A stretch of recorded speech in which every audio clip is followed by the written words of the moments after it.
33. Can you let a supervisor know that I have a case report over the arrest attached? 1830. Is that possible, Sheridan and Wilson? First number. 10-4. And where's the 47 Fulton.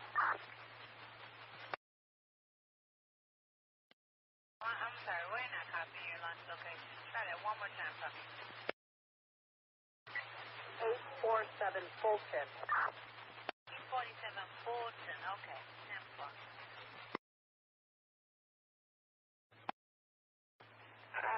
4234 on the beat is coming over to domestic battery at 1815 North Winchester, 1815 North Winchester. Fanny stated the caller and the owner of the vehicle.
everybody.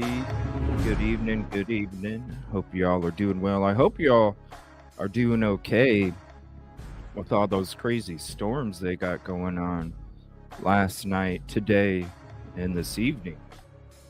Oh my gosh. If anybody doesn't or isn't subscribed to Ryan Hall, y'all definitely go sub to him. I ran into his channel a few years back when we had some tornadoes coming through, and just watching on my phone, that was the only way that we could get updates, was from a YouTube stream on my phone.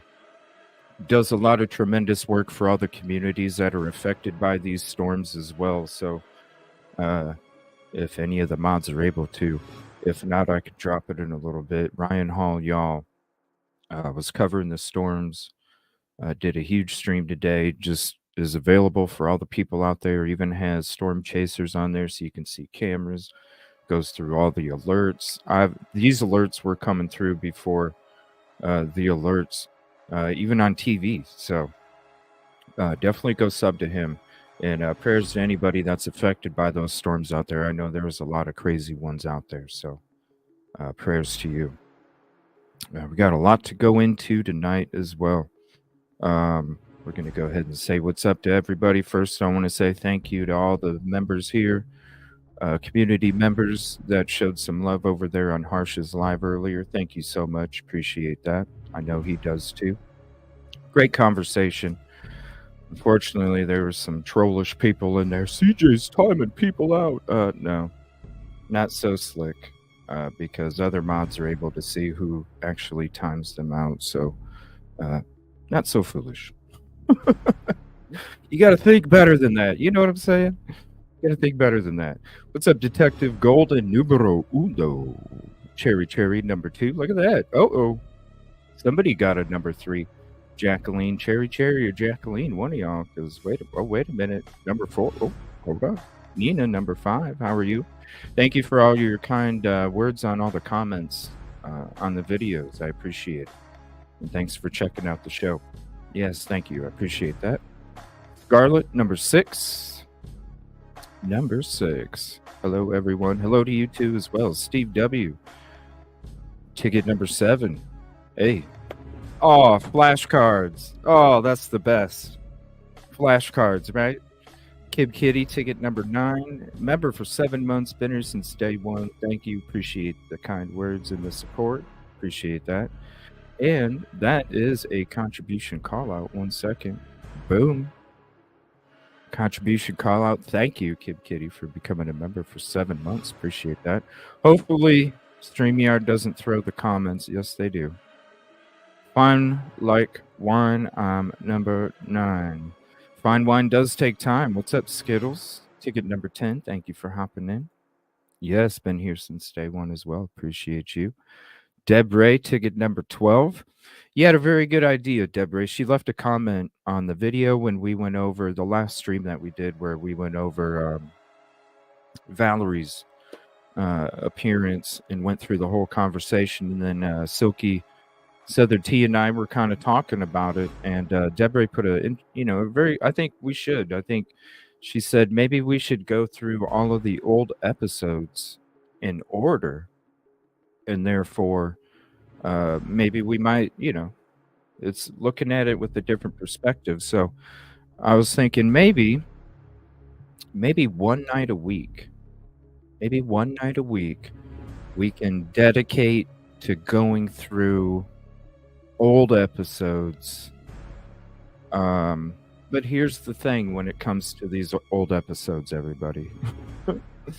The constant, even though, where's it at? Where did I put it? Even though I have this up there on the screen, I still have to constantly stop the stream and tell people that it's aired from an earlier date. So if we do that, I mean, I love the idea. I really do. I love the idea. But if we do that, we're gonna need people to, like, I can't be pausing the stream every 5 minutes. I can't do it. I'm gonna need some help with that. I mean, it's a great idea and I love it, and I think it's I think we really should, go back from the beginning in order, watch everything, whatever Idaho 4. And if it's just a snippet, because back then I was talking about a whole lot of stuff at the same time. Even if it's just a snippet of a show, then we'll go do, we'll fill up 3 or 4 hours. And if it's only like 20 minutes on one show, then we'll just go to another episode and we'll just kind of keep going through and fill up the time with nothing but that stuff. So I think it's a good idea. I really do. I really like that. I think one night a week, I don't want to dominate the schedule, but I think like one night a week would probably be perfect for that. So I don't know. Let me know. Drop it in chat. Let me know what night of the week you guys think would work best, and I'll look at what you guys type in chat, and I'll keep a tally of it, and we'll go from there. Katrina, ticket number 13, coffee cup and dog fan coffee cup, both. They're already removed from the shelf. I'm sure they're getting their little machines ready and gonna da-da-da-da-da. I can't wait until y'all get your cup. And Yoli and Yvette, that one should be coming soon. I don't know what the hell's going on. Therapeutic. Thank you. Appreciate that. Yeah, I've just been doing a lot of work in the background last night and this morning. Just been doing a lot of work in the background, trying to get this t-shirt stuff squared up, kind of everything ready. That way, it's when it drops, it's going to be dropping. I already got the Freeze t-shirt. I'm just about to get the Clip-On Fry t-shirt, so I'll be showcasing those in some upcoming episodes here soon, and we'll be dropping the store. So you guys are more than welcome to start going. Whatever you want. Ticket number 15, thank you. Diane, good evening to you. Ticket number 14, Latitude, how are you? We got Charlie Brown, ticket 16, thank you. Yeah, we got a lot of different things to go over tonight. Plus, there's something from because when I went through when we watched that conversation with Valerie yesterday, I kind of was going through some of the stuff that I was sent from back then, and there's some interesting things I wanted to share with you guys too. Plus, we're finally going to be chilling back, and there's been so many people asking the last week. We're finally going to chill back. We're going to watch that interview with the author of While Idaho Slept. That was on, and I remembered it this time, Surviving the Survivor podcast. We'll be checking that out this time. 49er Girl, what's up? But I got some interesting stuff to show you guys too. Aaliyah, ticket number 20, thank you. Some stuff on Twitter. Shout out to all the people doing all the truth and justice on Twitter as well. Lynn T, ticket number 22. Thank you for all your support in Harsh's Live as well. Speaking of support in Harsh, there's Caddy. I can never at you, Caddy, because of the ghost in front. I can never at you. I gotta know what that ghost is first. Is it from YouTube? My lead, ticket number 24. Flashcards delayed. Oh, it's always good times though, right? Steve W. What's up, Swamp? Thank you. The flashcards. Love it. And that's, if you don't know what the ticket number is, that is the ticket number. Whatever the like number is, if you choose to hit the like. Friday. It's Tuesday. Is it Friday for you? Where are you at? What's up? I love football. I'm ready for some playoff football. That's what. SM, what's up? Ticket number 24. It's all good. What's up, Crystal? Niners girl. What's up? Football. Yeah, isn't that crazy about PBS, that video that we went through in the last show. Isn't that crazy? Shout out Caddy for the link for that. Yeah, we'll be playing that again too. Playoff football. I know I need to like do some sports shows here or something for the for like the Super Bowl. Maybe I'll do like a would you guys want to do like a hangout for the Super Bowl at the lounge? What's up, AG? Thank you for all your hard work. Appreciate you. My shoulders disappeared. Yeah, it's because my hoodie color. Look at that. Isn't that crazy? It's always this hoodie. See? Swamp Side, ticket number 33. What's up, Remy? Yeah, it's because of the color. I don't know. I have the, the green screen behind me, so I don't know. I don't know why it does it. This is definitely not green. It's definitely not green. So we just deal with it from time to time. It is, All right. Give me 1 second. We're going to go ahead and do the switcheroo. Thank you all for hopping in. I appreciate you. I'll be right back. We're going to start getting into some stuff.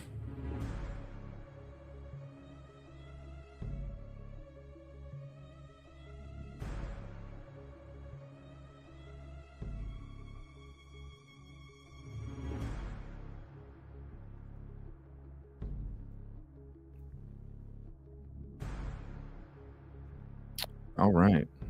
Oh, camera. Come on. There we go. Now, first I'm going to get into Twitter here. First, we're going to get into Twitter. I want to say shout out to all the people on Twitter. There's a bunch of stuff I'm going to go through on Twitter with you guys here. Start off the show. Give me a second. Let's just flip this up.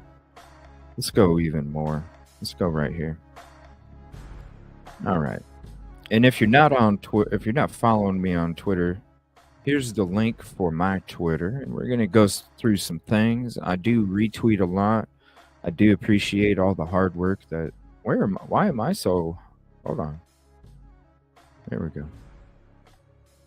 I do appreciate all the hard work that people do on Twitter. And so I do like to retweet because I know the people that do the work on Twitter, it's all about the retweets. And so I'm definitely there to support everybody that does do their work on there. I appreciate them. And I like to highlight them as well. So some stuff we're going to be getting into here in a little bit regarding Orthrum, ISP, DNA. Shout out Sandra Sleuthy. We'll be sharing that stuff here soon. I want to say shout out to Misty Blue right here because I thought what she said about these court documents that we're going to read, I thought what she said was spot on. And if you were in Harsh's live earlier, when law offices of Andrew D. Meyer came in there and made that comment about it, spot on as well. Andrew D. Myers, you need to get a Twitter, man. You need to get a Twitter because you got some great comments in these lives too. But I want to say shout out to Misty Blue. She's always doing work out on Twitter. And I thought it well said. And I wanted to share that real quick here. Let me get to chat. Oh, thank you, Deborah. I think we should. One night a week. Let me know. One night a week. We'll sit back and we'll watch everything that we discussed on this show about Idaho4. And we'll fill it up 3 or 4 hours in an evening every night of the week. One night we'll do it. And hell, some nights we might even fit 4 episodes in one in one current episode. Because I was talking about a lot of different things. Ticket number 35, K. Miller. Good to see you. Appreciate you. So this is Leslie Miss 17638. And here's the status if you want to go click on that. And you can go show some heart and retweet. I need to put another screen on my Amazon list. That's one thing I never even think about is my Amazon list. I know I put a bunch of coffee on there, I think. I know I put a bunch of coffee on there, I think. Unless it didn't go through, but one night I was going through, I was like, damn, that flavor looks good. That flavor looks good. That flavor looks good. But I don't know. Maybe it didn't go through. I don't know. All right. So it says that ... speaks volumes in my opinion. Now we have everything gagged. The judge deciding who can see and hear what testimony. This reeks. What are they trying to hide? Possibly the fact the defendant did not do this. Because when you read these documents, I know I'm late to the game.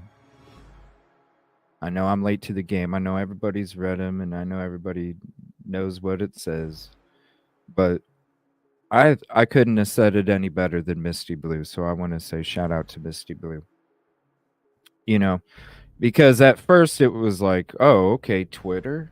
Oh, okay, Twitter. And then you're like, what? Wait a minute. Let me read this again. Are you serious? What are you? What? Like, why not? Now, I understand. I understand if the families don't. Okay? 100. If the families don't, I totally support it. Other than that, what's up, yo?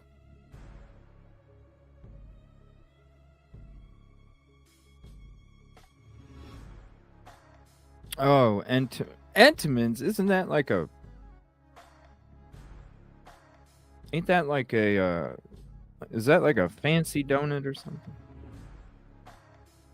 I got my donut coffee right here. They ran out of French vanilla creamer, so I had to get just the regular, and it's not popping. It's not popping. I'll just be honest with you. It's not popping. I miss my French vanilla, but the store didn't have any. They ran out.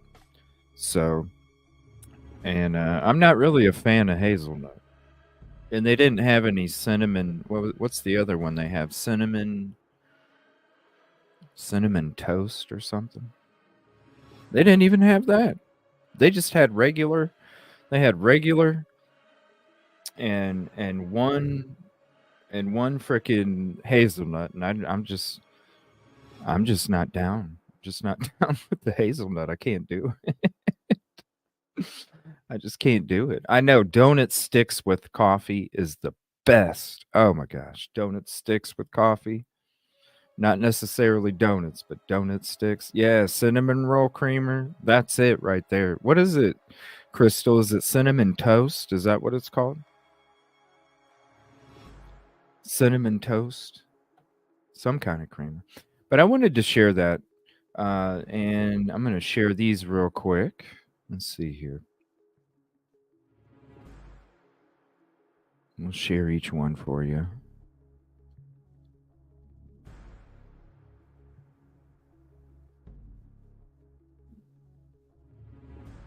All right, there we go. So I know these have already been talked about for the whole day. So here's that one. So here's the first one: amended order governing courthouse and courtroom conduct. And the next one is motion to temporarily seal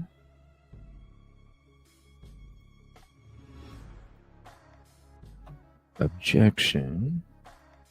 So there's that one. And then the next one, this is temporary order sealing objection to defendant's motion.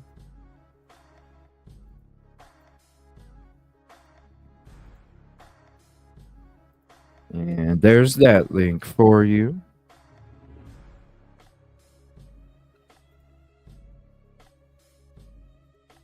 And they're all just a couple pages, really. We got a lot to get into, so I'm basically it discusses the courtroom seating, general public and media seating in front of the bar, um, entry and exit during court. I don't know why there's not a change of venue. Honestly, they're not going to allow cell phones. They're only going to allow laptops for note taking purposes only. You're not allowed to live tweet. Uh, and basically, it's going to be dropping. So it ain't going to be like any of these other court hearings before. This is going to be something where, because usually, we always got the live tweets, but now we're not getting nothing. So there's all the links. Here's the links again. If you just hopped in, I'll share the links again. And then I got some stuff to get into with you guys. All right, here's that.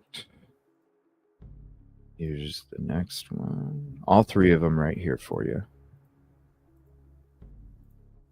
And so I couldn't have summed it up better than Misty Blue. And so I'll go back to her tweet to show you and share that again if you're on Twitter. Here's the link to her tweet. Shout out to her for all her hard work she does on Twitter for true crime. There you go. It is. It's it's sus as fuck. Because we can say that.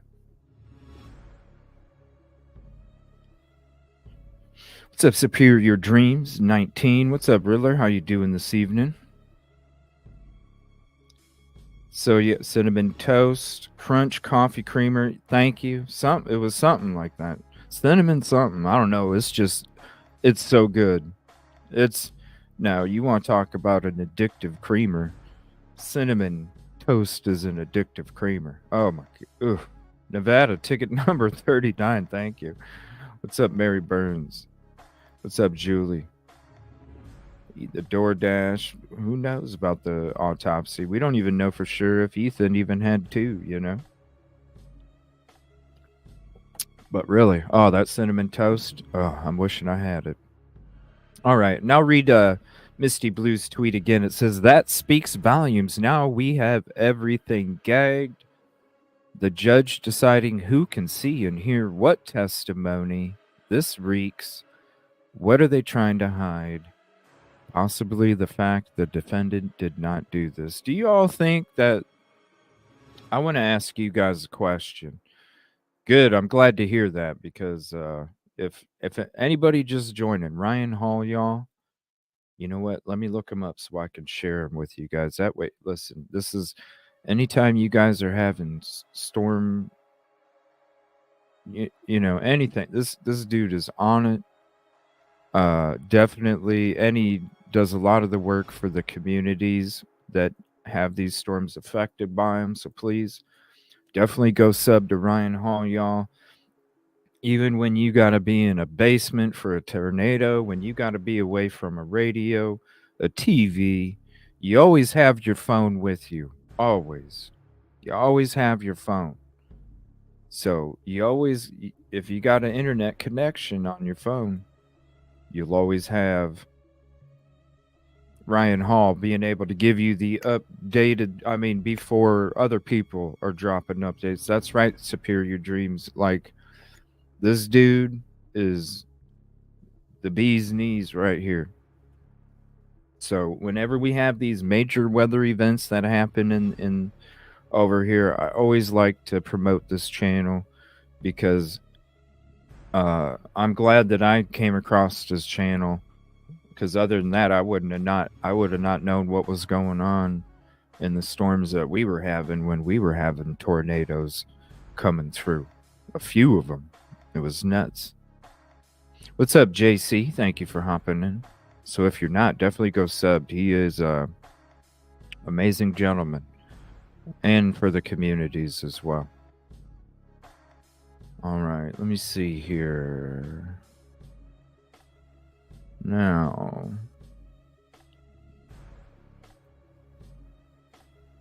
let me get to something I wanted to share with you guys.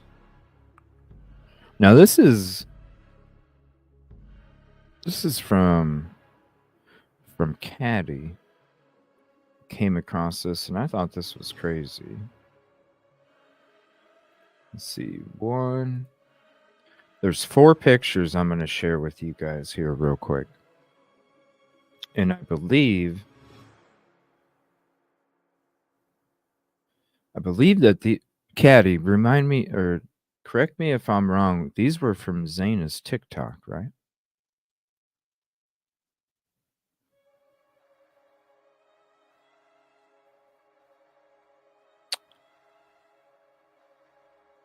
Let me see.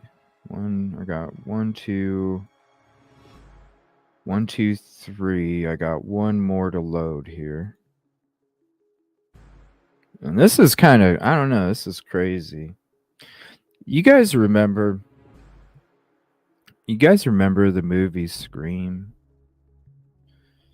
And you remember that there was like a special screening of the movie Scream?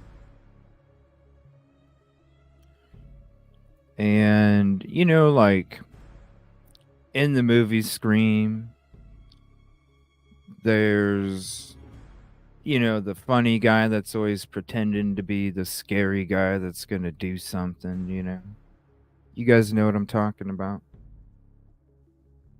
He's always like the one that is joking around, like he's always going around people and in photos and around people he's like like trying to like right?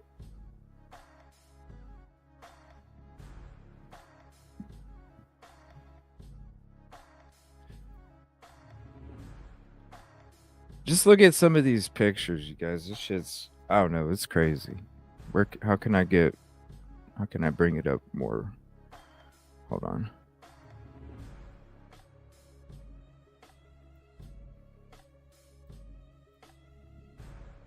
All right, there we go.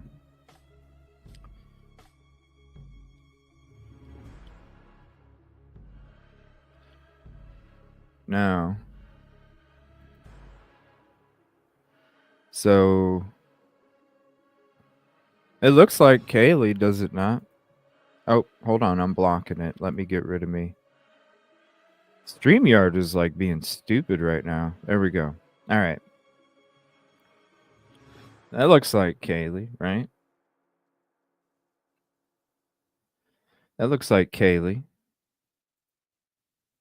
Yeah, that's it. So it looks like Kaylee. Zayna. Okay.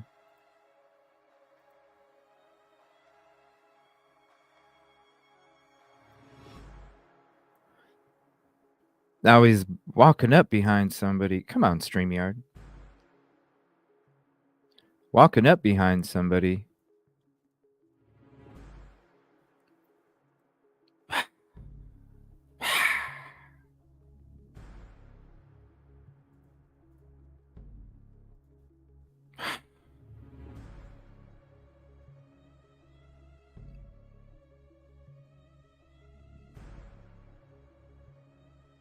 Here's another one. Here's another one. Somebody's taking a picture. I think a selfie. I don't know. Maybe not. I wouldn't think they're taking a selfie like that, but what the fuck, dude?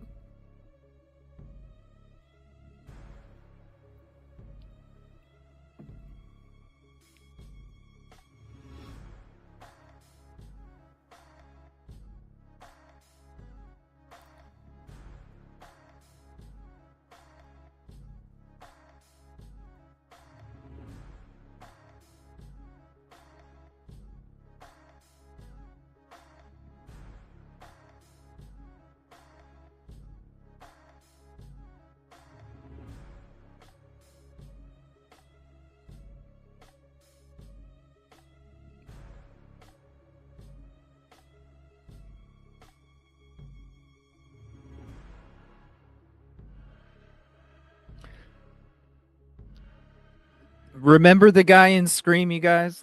That's what I was saying before we started showing these. Now, I mean, what the fuck? I mean,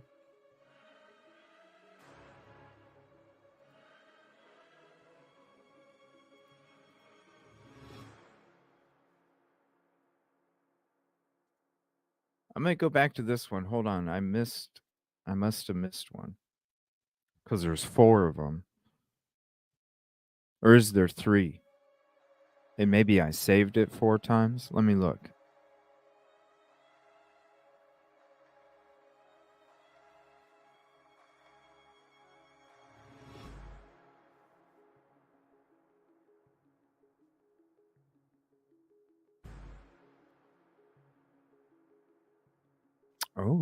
Oh, no. There is only 3. There is only 3. What's up, Mistaken? How are you? Thank you for hopping in. I wouldn't be surprised. What crime expert is it? I wouldn't be surprised, honestly. I even watched a I don't remember what it was. It was like a Dateline or something like that. Some kind of program like that. I watched it last night and it talked about a crime where a couple people were attacked the same way. And they didn't know who did it for 7 years. And then all of a sudden, another crime just like that took place. And they were able to determine that that person was part of the crime from 7 years ago. So just because somebody committed this crime and it's not happened since doesn't mean that it's not possible. Nobody knew. Nobody knew.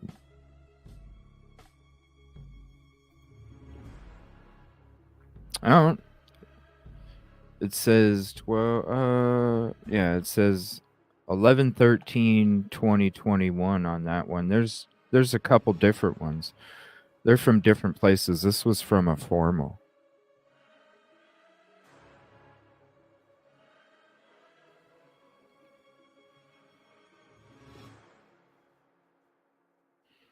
So you got one from, let me see. Oh, they all are from 11/13. No, they all are. Here. There's this one. This is the one where you see Kaylee.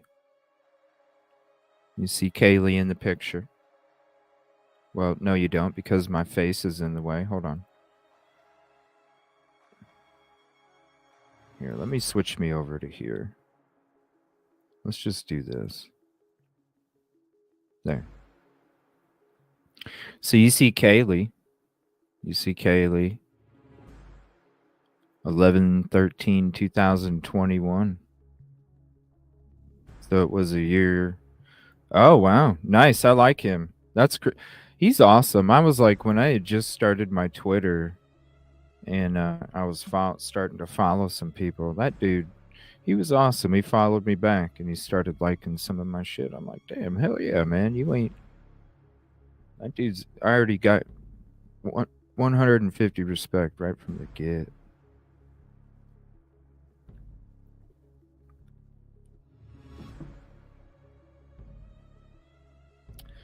It does look like the grub truck jacket, doesn't it?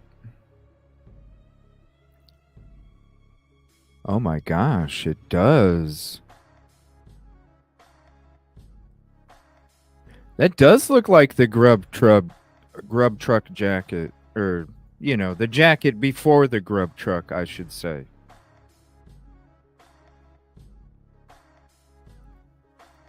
Yeah. And people want it's about the carbonara. No, people, I think it's about the damn jacket. Right? Ever since I put out that video, how I feel, in my opinion, that Steve G and Christy were talking about the jacket, not the food, because the jacket was on Maddie before they even got to the grub truck. There you go.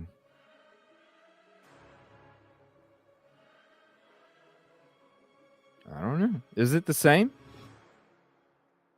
Tell me right now in chat. Is it the same? Is it the jacket? Is that the jacket? Drop a comment. Is this the jacket? I want to know how many people. Is this the jacket?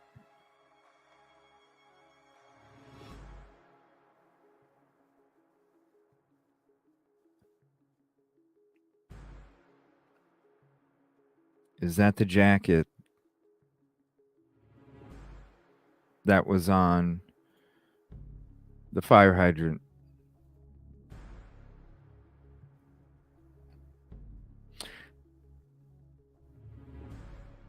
I want to see what you guys think. Let me know. Let's see. Let's see here.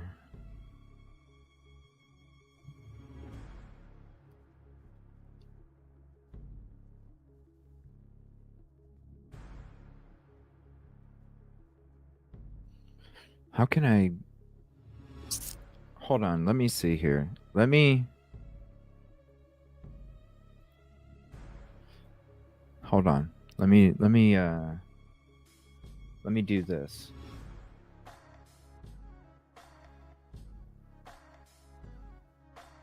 I'll email it to me instead of using a tab.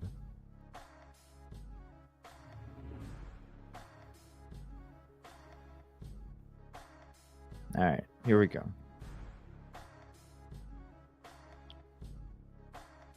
All right,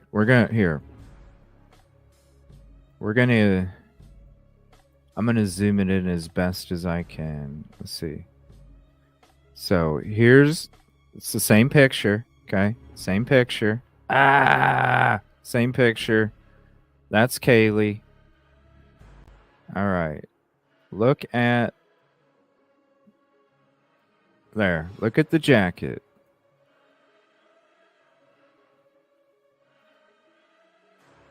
Look at the jacket. That's the best I can do.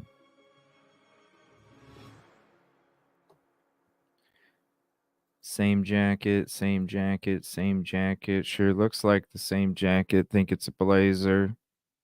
That's a blazer. Looks same from what I can see. This one looks like a blazer. I see a blazer. Blazer, shoulder pads, woman's blazer. That's the best. That's the only picture.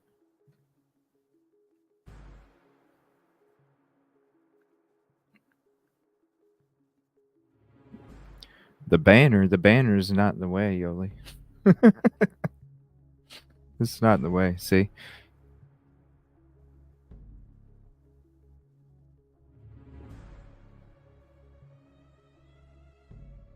It is large. It is. I remember it being too large too. I don't know. I don't know. It's crazy. But that is the date. So take your screenshot, zoom in on it, because that's the biggest it'll go. And if I try and zoom anymore, it'll just cut off.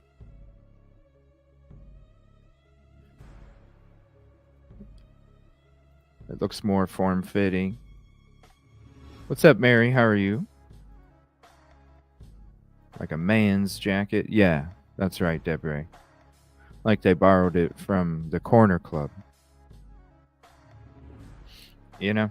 That's where I think it came. I think it came from the Corner Club. Because, they had to have seen the video surveillance of the Corner Club. They had to have heard the conversations that were taking place at the Corner Club where you guys saw the picture. So when, the picture of Kaylee standing there with Maddie and Jack and everybody else, from that picture, that's a picture from the surveillance. So, with everything that the G family, that's why we went in. One of the reasons why we went into the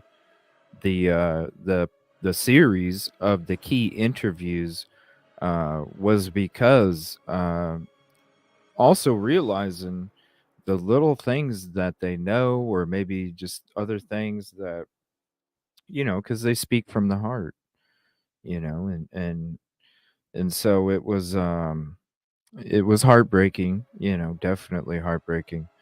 But they also said a lot of things in those interviews too.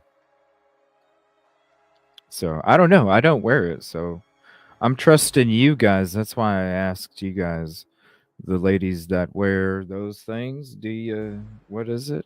It's a blazer. It's a blazer. It's a blazer. It's the best I can do for the picture. Other than that, I don't know. So if take a screenshot, see what you think. But yeah, these are all 11/13/2021. And this one too. 11/13/2021. But when you look at this shit, this one is bad. It's like, dude, you're just walking around everybody trying to scare everybody. What's going on?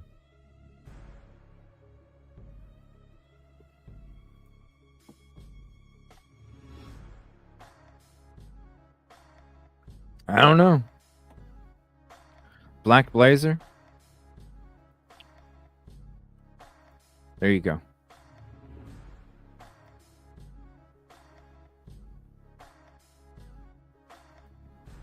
Yeah, it's a formal.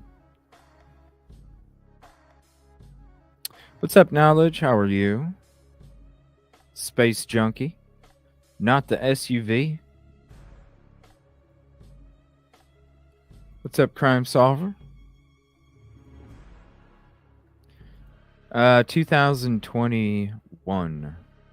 11/13/2021. All of the pictures. Thought it was interesting.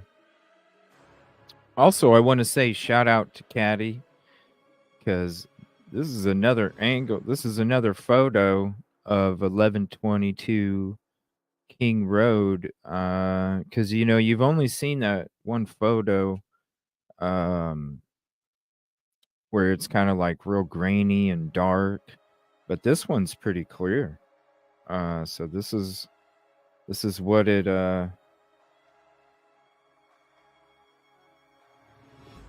that's what it used to look like right there. Isn't that weird? Isn't that weird to have a garage there and a house back there? Isn't that weird looking?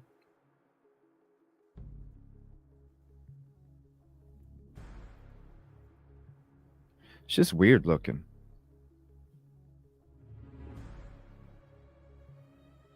Oh yeah.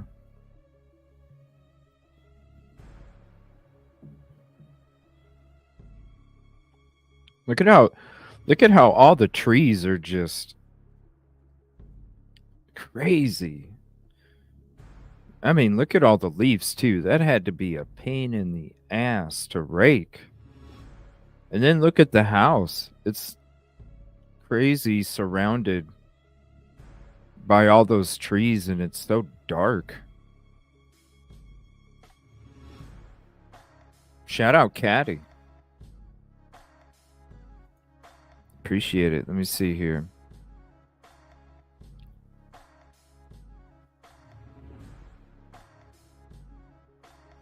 Let me see here. 1 second. Now, I want to get into, and thank you all for hopping in. I appreciate you. Now, Harsh came out with a video earlier about Bill Thompson with an email leak. Did you guys hear anything about that? I was busy working on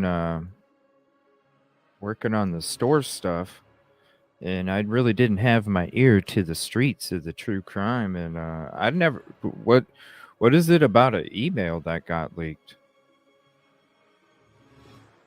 Yes, great picture, Caddy. When you were there, what's up, Coffee Cake? And I love coffee cake. That is something else that goes great with coffee. When you were there, did you feel he could do this with the time allotted? I think I still, if you haven't seen my Queen Road incel theory from Queen Road Apartments, check that out. Um, I don't know when the more and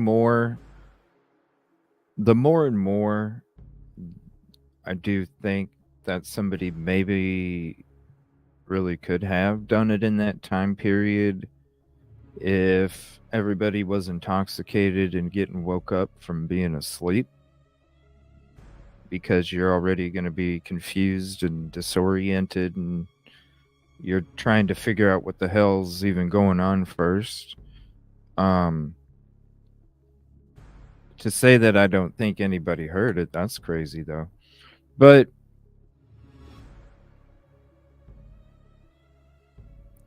I think the more and more as time goes on, yeah, I'm getting closer to thinking that it could have in the time allotted. Honestly, if the person had, that's why I refer to the Queen Road apartment incel theory in the video I made, because I really feel like if somebody was going to do it, it had to be very intimate, and they had to know, they had to have had an intimate relationship with the property. And that's why I think that Ellie stated that the house was a target, because I think it was that lot back there, whether you're going there to creep or you're going there to just go home, and then all of a sudden you start creeping because of the incel theory at Queen Road Apartments. Then I start to, they would be intimate with the second floor and the third floor, because they would be back there becoming intimate with the characters that are on the second and third floor, because that is the characters that they experience most of the time if they are creeping in that back lot, not necessarily the first floor. So when I think that somebody could have been totally prepared and waiting for that night that nothing was going to take place, or there was no activity going on, and they were already at that point where they had enough intimate rage where they would be able to go in there, and because they're intimate with both floors because of what they see in the back, I could see them going in there with enough, maybe not necessarily Ethan, because maybe they didn't see Ethan there very much, but they saw Zaina in Kaylee and Madison quite often, just because they existed on the floors that are in the back of the property. I don't know. The more time goes by, the more I think that it is definitely a possibility, because you mix the victims in that state, of confusion and unfocus because of different things, and then the power that other person is in, when there's two in the same room, and that person that went into that room knows exactly what the hell they're going to do, and they're focused, and there's investment in this event happening because of the intimate connection that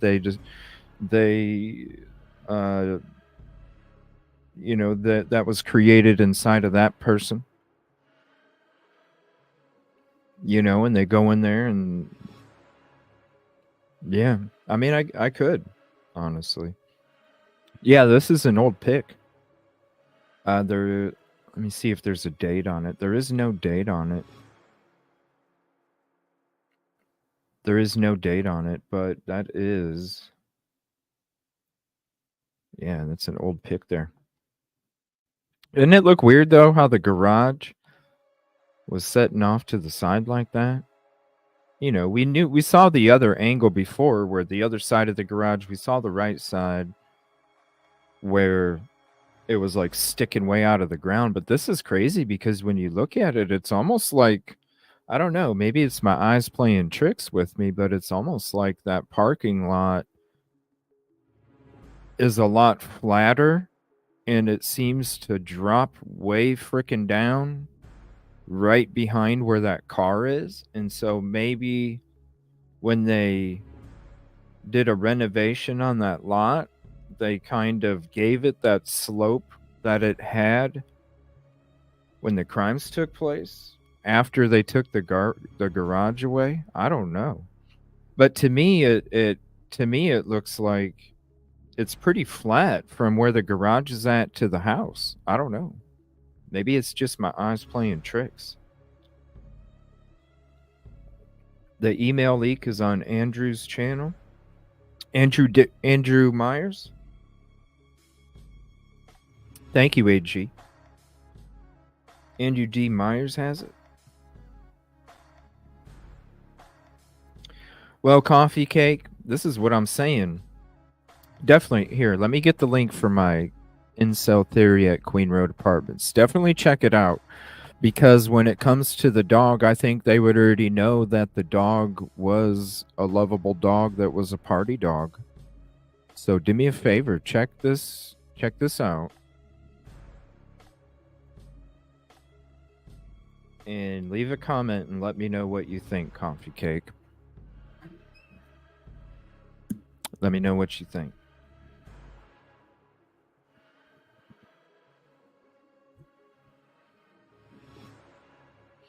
Yeah, and if really the incel theory at Queen Road Apartments, they would know the inside layout of that house. I go through it with footage. I go through it with Google Images, Google Map, my own footage, and I kind of explain why I think the person that committed this crime could have possibly been living right at the apartment right across the lot, and nobody would have known anything different. I mean, I don't know. Because we even looked at the drone footage from the day of the crime, and there was nothing. We zoomed in on the cement slab in the back. There was nothing. There was nothing on that cement slab. So that person hop, skip right around, hold on to the frickin' framing of the sliding glass door and just swing a foot or two over to the side where there's dirt. Or you just pop out the window, drop down off the roof, walk in front of Bethany's window, the one that was stuck open, the shade. And then you go between the house right here. Look, there's still trees there on the side where people park. Between the house and where the people park, there's bushes and trees. You could easily walk on the side of the house, no problem, and go right up to that parking lot in the back and look like you're coming from your car, like you just came home. Seriously, if I was there for 7 weeks and I was in that parking lot in the daytime and the nighttime and nobody felt I was suspicious, who's going to think somebody else is suspicious if they're sitting back there for a week? You know what I'm saying? And this is after the crime took place. This was a year after the crime took place. I'm in that back parking lot in the daytime, the nighttime, sitting there for extended periods of time, getting out, taking photos, getting footage, getting back in, working on the laptop while I'm going to the next destination, different things. Nobody felt I was suspicious. So who's going to think that somebody that lives there that's just coming home and parking there in the same spot, because everybody parks in the same spot. So who's going to think anything? Anybody coming home, parking in the same spot. And then while they're coming home, they're going home to an empty home and nobody, it's an incel. Nobody, they're isolated,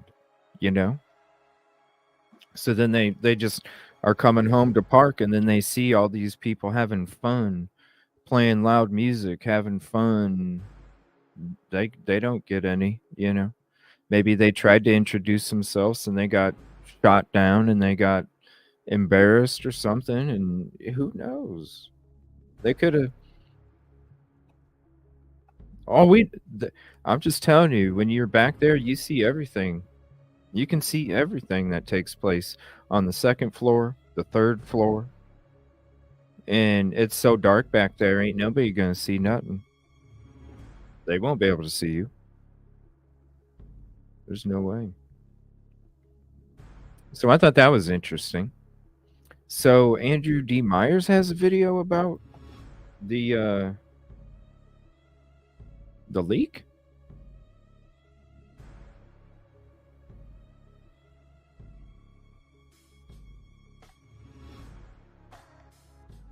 Which video is it?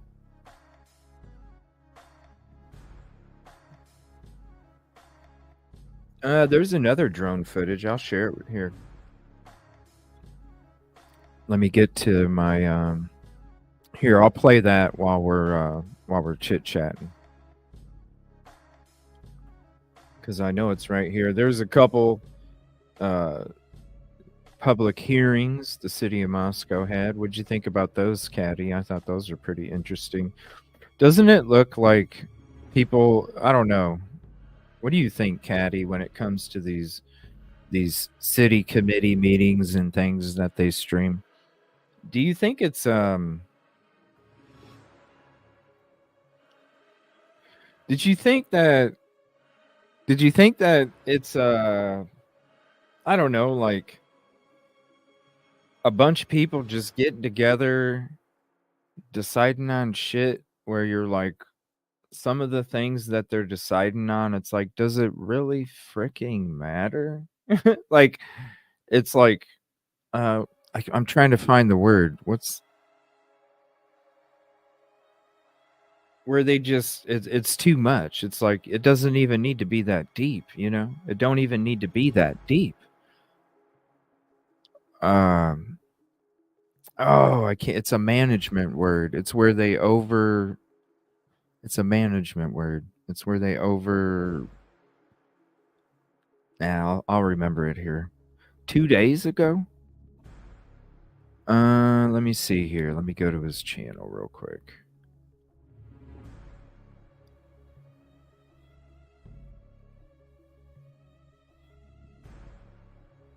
I watched the video. I watched the body cam where Gray Hughes got pulled over while he was doing his PCA route live footage. If you guys haven't seen mine, go check it out. There's no dashes in it. It's straight. We even did a footage show a couple days ago if anybody missed that one. Let me see. Where's his drone? I know we just had it.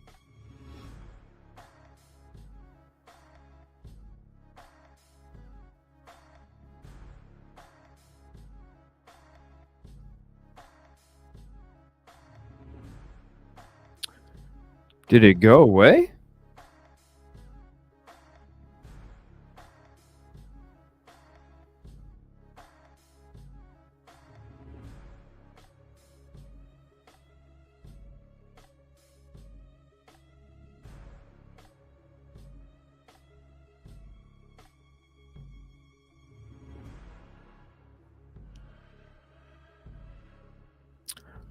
What the hell? Is it gone?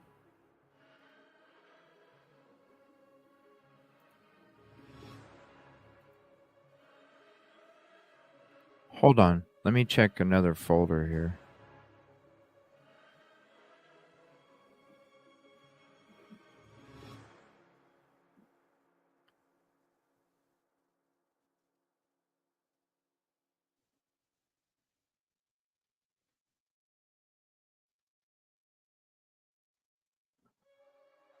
It's gone.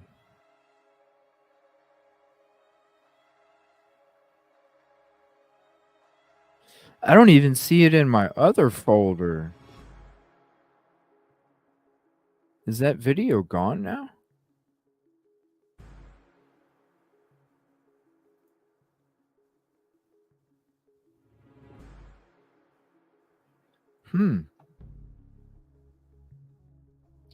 No, it wasn't Watts. It was some other. Oh my gosh, who was it? It was a channel I never heard of, and it was like the best drone footage I've ever seen. Right, Kelly Miller? Do you know who? What Kelly, do you remember who were What's up, Patricia? Thank you for hopping in. Micromanage. That's the word. Thank you, Superior Dreams. Micromanage. Yes. Like they micromanage too much. Watch it sometime. I know I subscribed to the channel. I can't remember what the name of the channel was. Kelly, do you remember? Everybody knows I subscribed to it.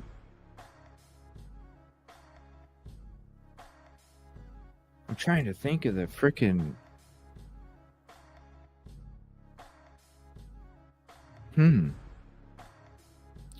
This Andrew D. Myers though video.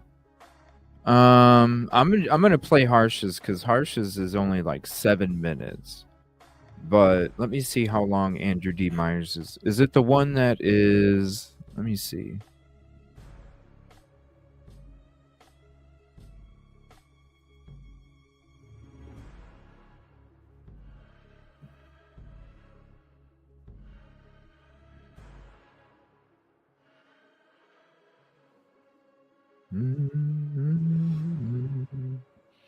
Did attorneys violate the secretive gag order? Is that the one you're talking about? Was it Olivia? No, I don't. Was it Olivia? No. I thought it was somebody else. I thought it was a channel we had never heard before. And I don't know, maybe no, it wasn't. No. No. Because it was right around when we went into the PBS stuff. It was the same night. And now I don't see that video anymore. I don't see it anymore. And I can't remember the channel. Yeah, I don't see it anymore. I mean, I have the local news drone footage, but I know me and Kelly were like, damn. And I thought Kelly, you already knew who it was or something.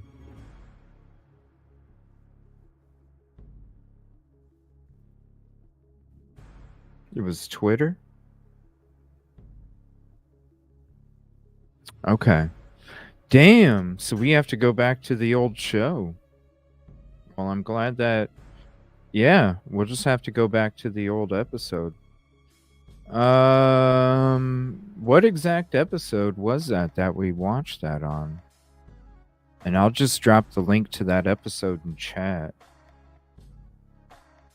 And we'll just get into some of this other stuff here. Dang, that sucks. That was the best drone footage I had ever seen. Let me see.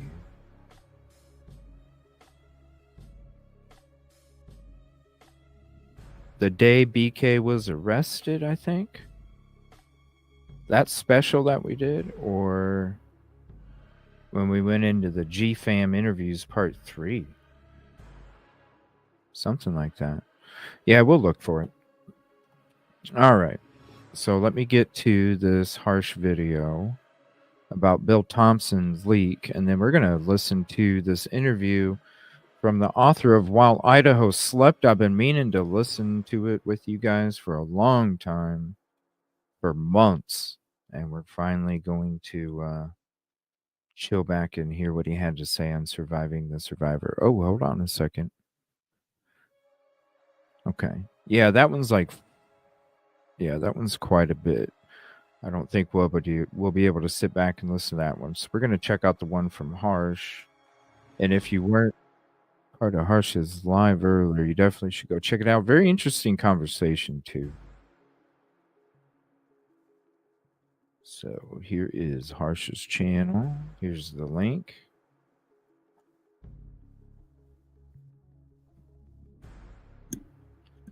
Yeah. Oh, yeah. Yeah, he's going to be, I'm not going to play, he's going to be coming on the show here. And I'm going to let him kind of, because he has a lot of interesting things to say. and he's going to be coming on the show, and he's going to be letting everybody know how he feels, because I got a lot of questions for him when it comes to to this. And y'all know Andrew, he is like one of the most colorful characters on camera. Like, it's such a blast when I sit down with him and have a shout out Laney Law as well. When I sit down and have a conversation with them both, it's always just a beautiful time. It's always great. It was. Yeah, I never used the audio. That's who I think it was, Kelly, Inquisitor. Now that you mention that, it was like a name that I had never seen. That's probably what it is, Kelly. Because I remember when we were watching it, you and me were like, damn, this is like the best footage we ever seen. And I knew it was a name that we just normally don't play, or I'm not typically sub to. Yeah, they're awesome. So we'll be having him on the show very, very, very, very soon. Trust me. And there's going to be plenty more collaborations. I need to go over to his video and reply to some of those comments as well. He just says their community absolutely enjoys my appearances on the show. And hey, as many times, I don't mind, man. That's what we're here for. We're here to sit down, talk about this stuff, and talk common sense.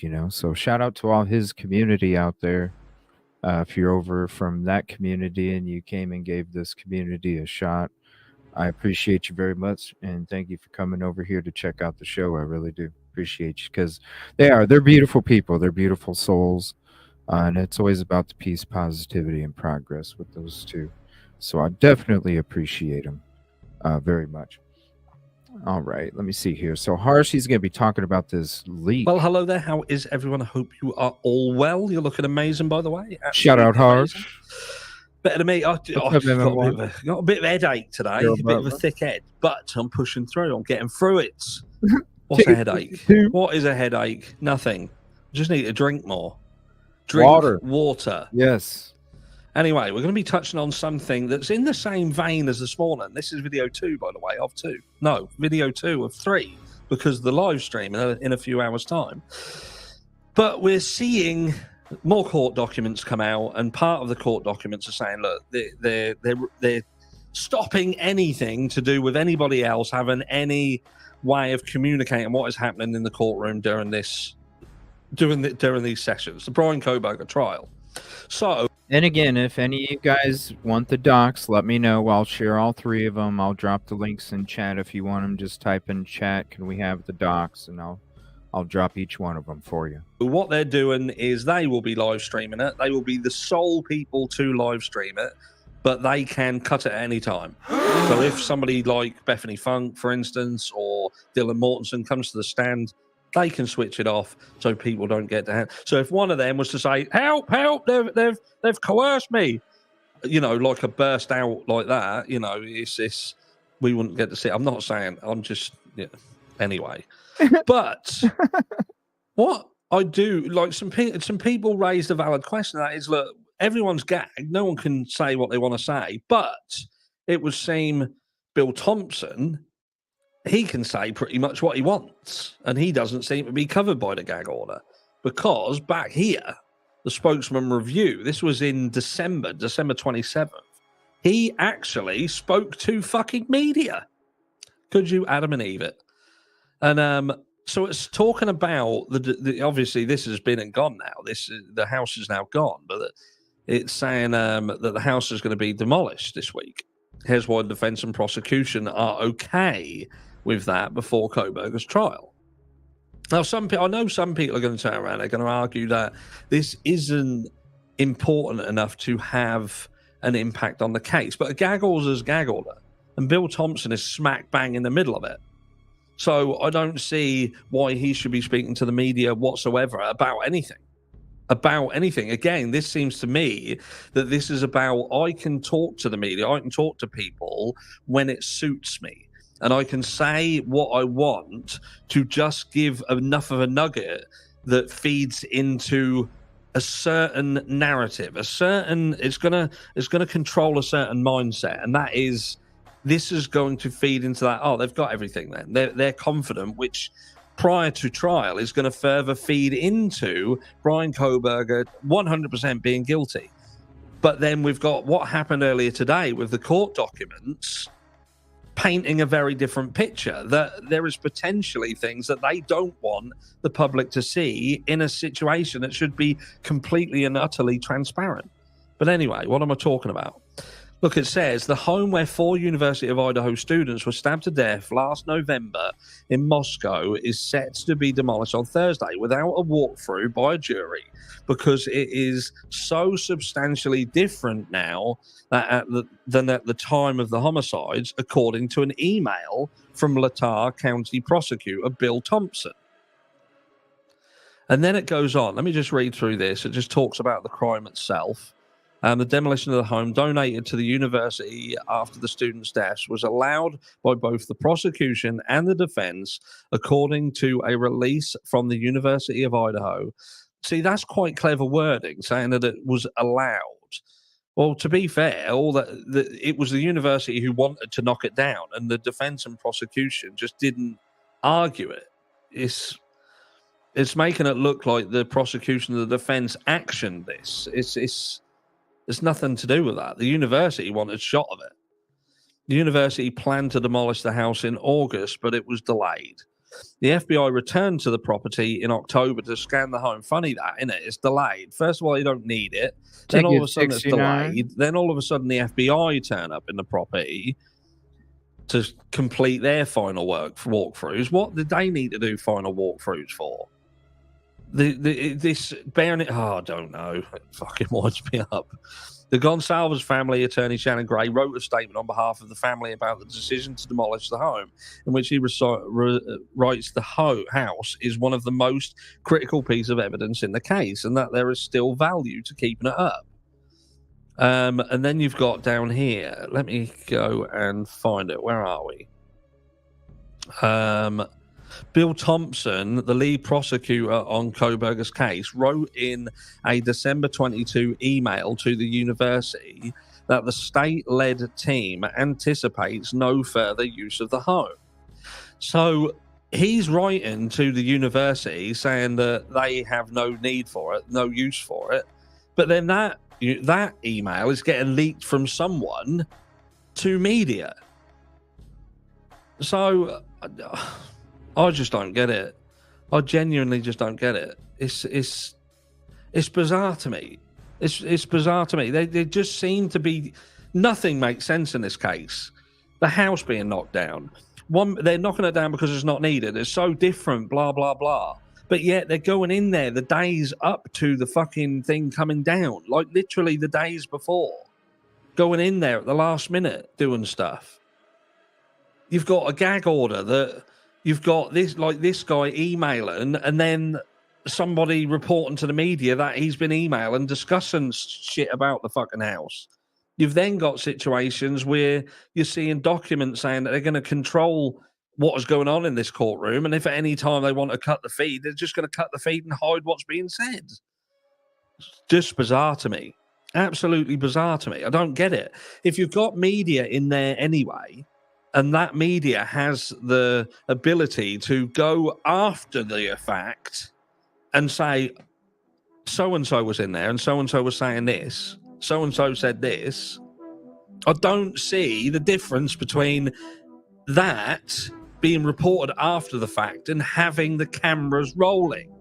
I don't understand it. I don't understand why you can cut it unless you feel that if something was so fucking wild that you could cut the feed, cease everything, and address everybody in that court and threaten people, that if that is to go public or that is reported to the public, then there will be repercussions. Isn't that freaking nuts? Yeah, we got the one from the Inquisitor. The other one says private. This one right here works, and I'm going to show that one. I think this is the one that we watched because I remember it showing the people towards the back of the truck first. So I believe this is the one. I don't know. I'll have to play it and see. I hope that will not. I don't think they would. That's messed up, though. They can just kind of. Here, we thought we're going to see everything. I don't know. Is it because of the request? Is it because of the request from a family member or something? Why? Like, why? What's. Like, why? That's my why? What's the reason? No. I was saying the one that from the Inquisitor works, Misha Girl. There was another one that said private on it. The one I'm sharing right here on my screen. This is the one from the Inquisitor. So it's already right here. And I believe this is the one that we watched. Because I remember it showing people in the back of a... Yeah, I believe this is it. So I'll share the link with you guys here in a second. And I'm going to leave it on mute because I think it plays music. But here's the link to this one. Yeah, because I remember it was like showing ladies messing in the back of a truck getting supplies and stuff like that. So here's the link for that. And this is a really good one, too.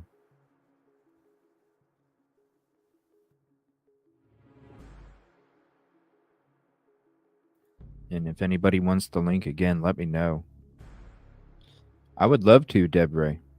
I would love to, but you can't. I mean, you go beyond what they want. I mean, shit, your ass is booted, you know? Your ass is booted. Like, that's a. Like, you. Like, how do you even, like, man, you can't even talk, you know?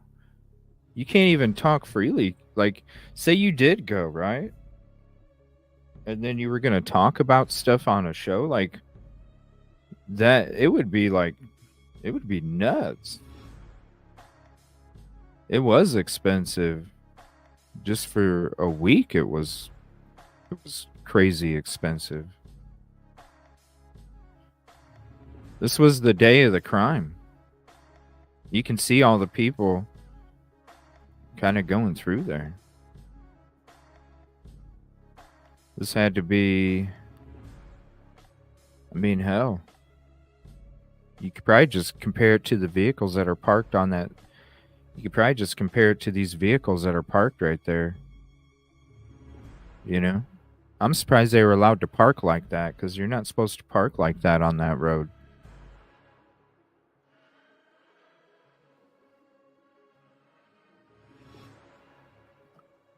But this had to be... Let me see. It's in the evening. It's in the evening because the sun's... Let me see. Look, see how the sun's shining? The house is hitting, and that's where you get the shadows from the house and the rock. So it's coming from this direction. It's coming from the west. So the sun is setting, so this was later in the afternoon.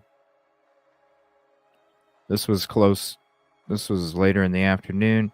And then you got the hill behind you that will also not allow sun to pass after it drops over that hill behind you. So this is probably...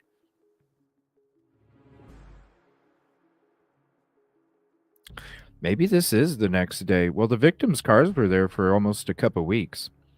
But maybe this is the next day because this looks like it would be like 3:30.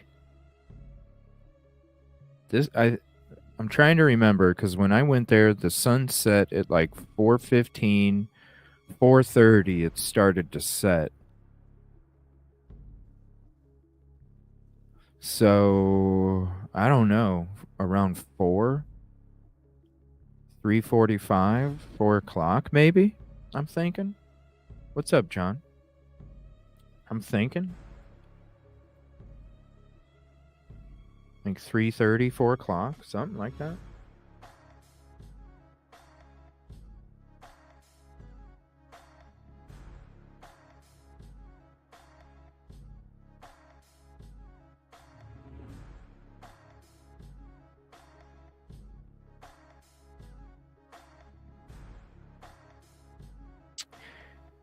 Ticket 81. Now I remember this and remember thinking, why don't they tape off the back of the house? And here we are now. Yeah. Right? They let everybody come up and park in that damn thing before they taped it off. Probably. I mean, yeah. It's good. Yeah, this is the footage that we watched. I don't know why it wasn't in my folders anymore. I made sure I added them to all my folders again.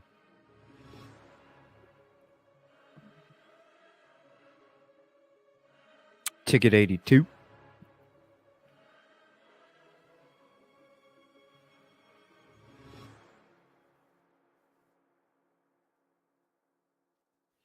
Yeah, it would have to be if I'm going off of what I experienced with the daylight, I'm thinking it would be the next day because there was a lot of chaos, you're right, going on around that time period.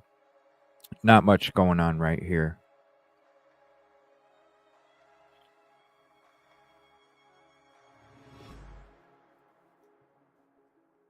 It says November 19th, but that's not necessarily. Got to like. That's not necessarily. That's just when it was uploaded. Phidippus 70 or 71. It's all good.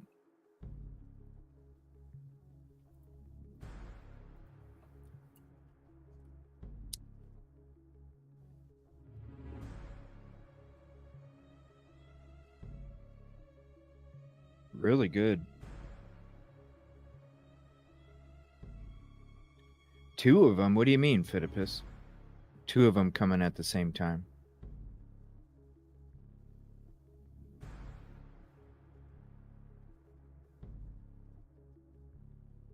I think it's the best drone fit.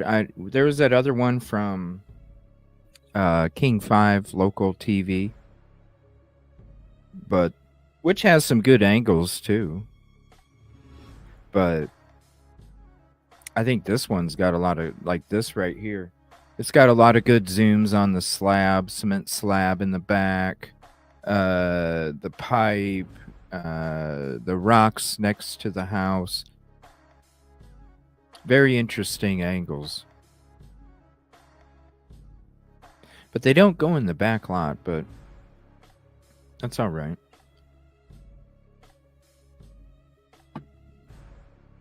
Ooh, hold on a second. We got a couple from Michigirl here.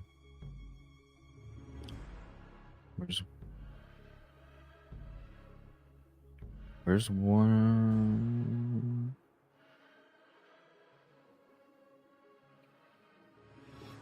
Just sent you the police reports from the same YouTube channel. Okay.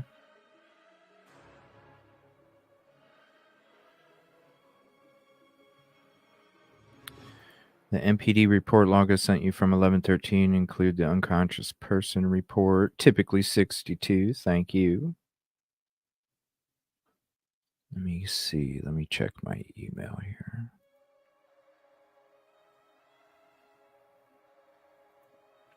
Police reports. All right.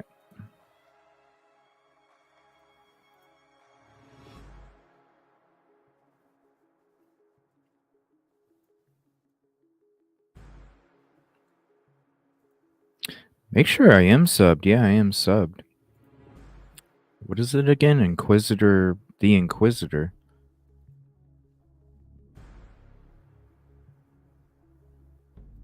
Beautiful footage.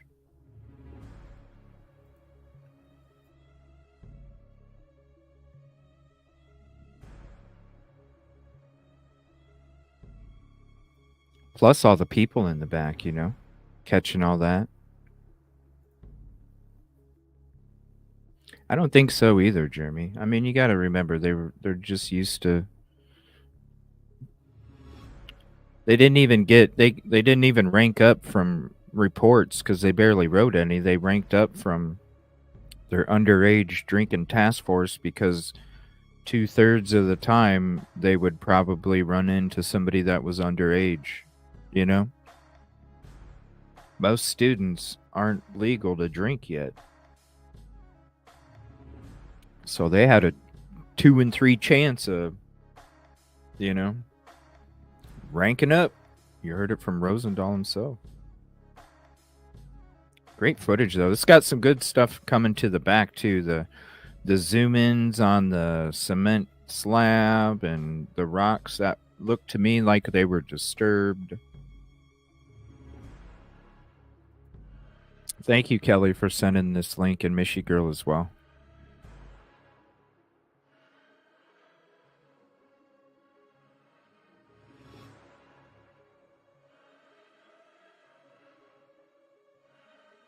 Yeah, look at these shots coming up here, too. These are good shots. It's a really good drone. I wonder if they put in the description what drone it is. It's a really good one. Whoa. Whoa. It does that a few times. I don't know if that's normal.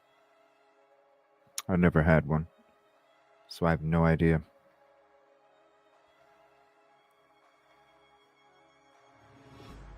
Again, if you don't have this, whoa, here's the link to this video here.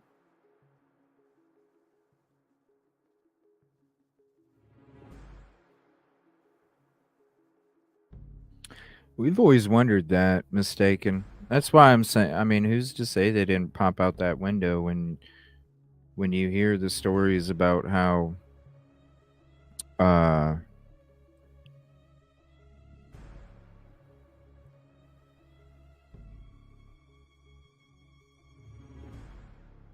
man, look at that. That is so good.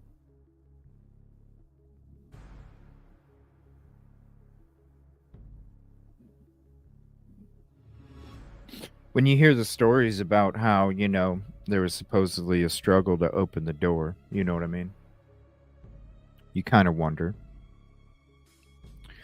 Yeah, this is the video that we watched. This is it's amazing. Amazing footage. Definitely go sub if you're not sub. Definitely go drop a like and a comment in the video because it's a free way to help the Inquisitor. There's the link again. Yeah, it's great footage. Great footage. And thank you to the community again. I don't know why it disappeared out of my folders. If you do want to send me anything, you can send it to these links as well. Once it does it zoom in again, I'll go ahead and take that away. And yeah, look at this. It's going to zoom in on these rocks now. Let me take this away for a second. This is interesting. It looks like these rocks were disturbed because you can see a lighter grayish color. Watch, it'll scope down. You'll see a light grayish color on where there should have been a rock, but the weathering, you know, didn't affect a certain spot because of where it was laying. Here, let me get rid of this too. Here, let me rewind it so you guys can, without the banner in the way there.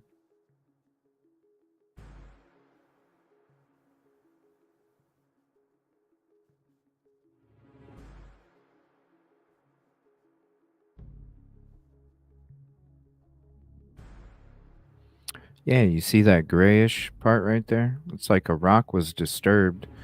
And what was so moist on the rocks next to the rock that was disturbed? You know? That's what I'm wondering. It's obvious a rock. In the last, here, I'll pause it right as it's zooming out. In the last episode, we talked about it. That stupid red line there. So if you look at the rocks below, stupid red line. Hold on.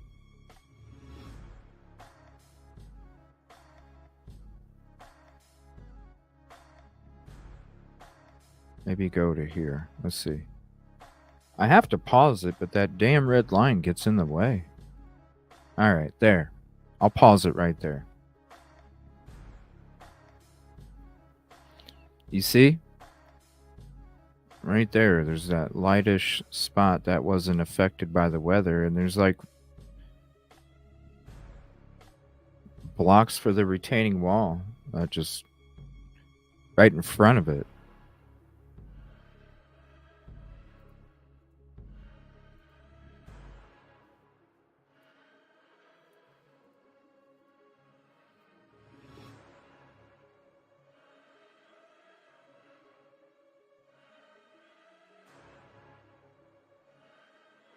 See? Right there.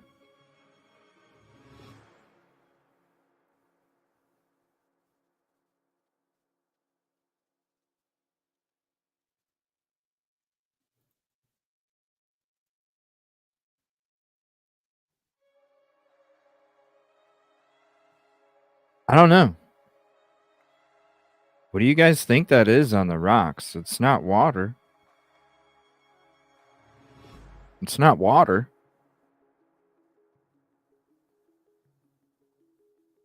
Water. Why would water be there in the first place? Why would there be something moist there in the first place? What's up, Leslie, Aunt B? Why would something moist be there in the first place?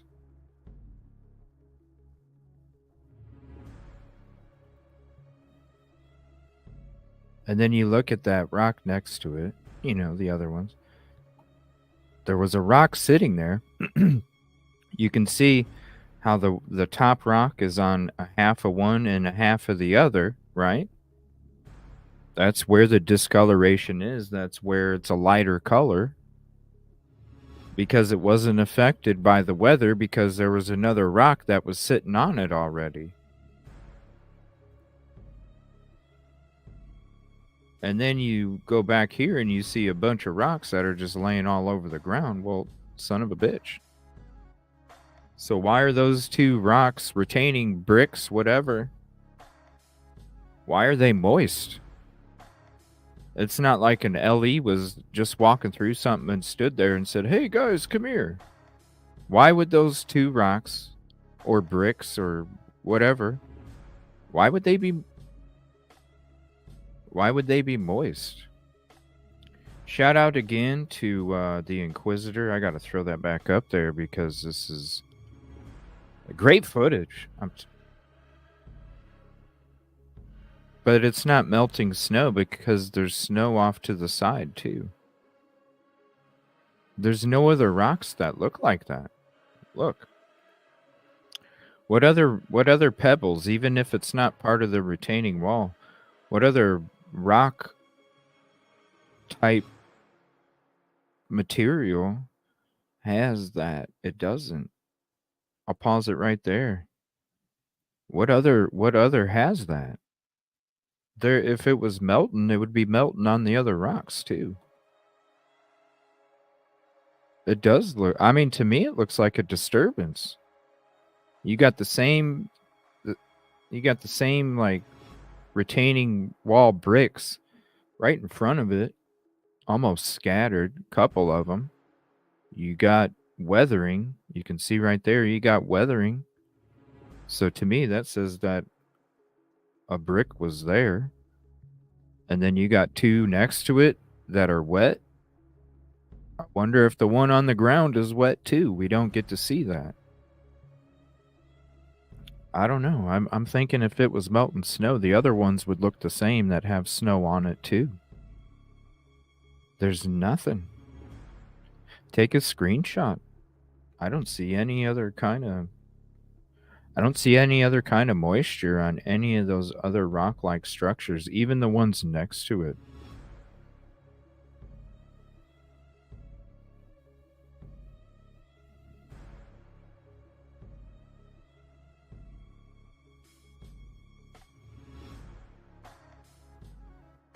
I'll take a picture too.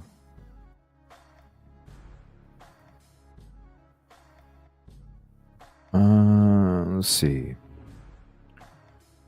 Here, I'll send it to myself and we'll go through the picture here.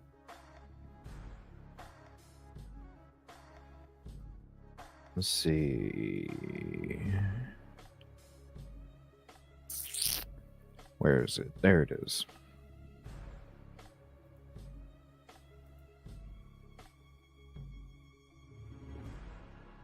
All right.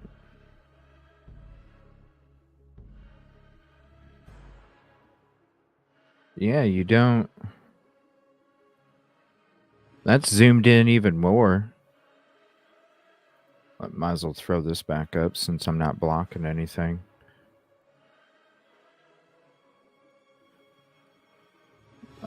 I don't see any other rocks that are like that. And they have snow on them. So I'm going to zoom in on this.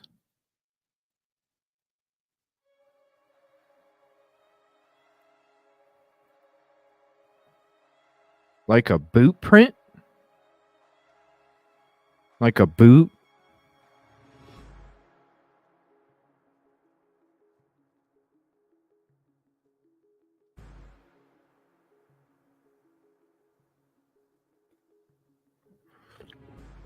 Yeah, it looks like a boot.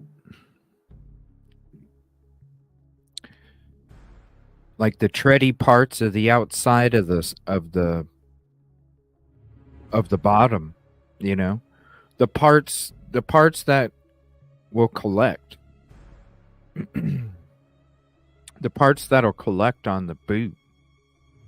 The tready parts. Specifically in the back and then around the edge of the front. But the back will have a good chunk too. Yeah, it looks like a boot, doesn't it? Like that was one boot. Cause look, you got like here's the back of the boot. Like here's the back of a boot and here's the front. Do you see what I'm saying? The heel is right here and the front of the boot is up there. And I'm wondering if the other foot was on this rock and they slipped. And that's what the thump was. And that's what scared the shit out of the cat. Is that what the thump was? And that's what scared the shit out of the cat.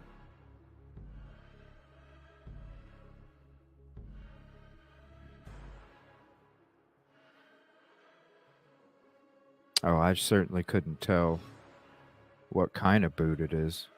It just looks like, hell, it looks like a boot print to me that you can go get a boot at Walmart, you know?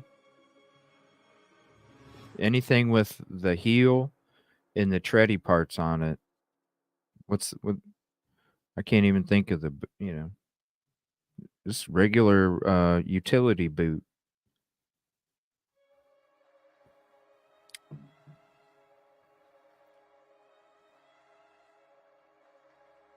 But there's definitely weathering right there. Definitely weathering. All right, let me get back to this. We'll show some more of that. We'll show that whole thing again there.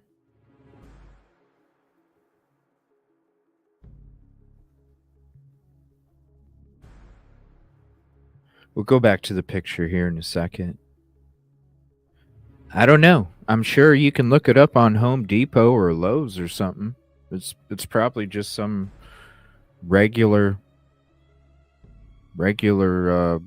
landscape brick, you know.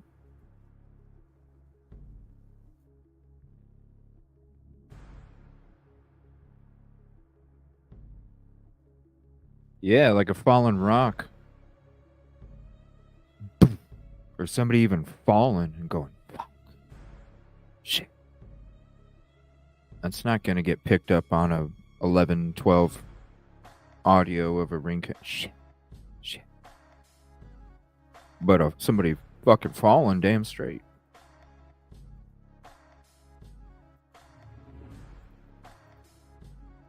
And that's why your cat ran. Your cat was messing in the trash, trying to get something to eat. And then that fucking thud, and then they just darted off.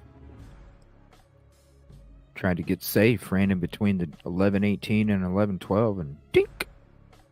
Ran across the driveway booking ass. I was just trying to get some of that pizza. Some of that pizza crust.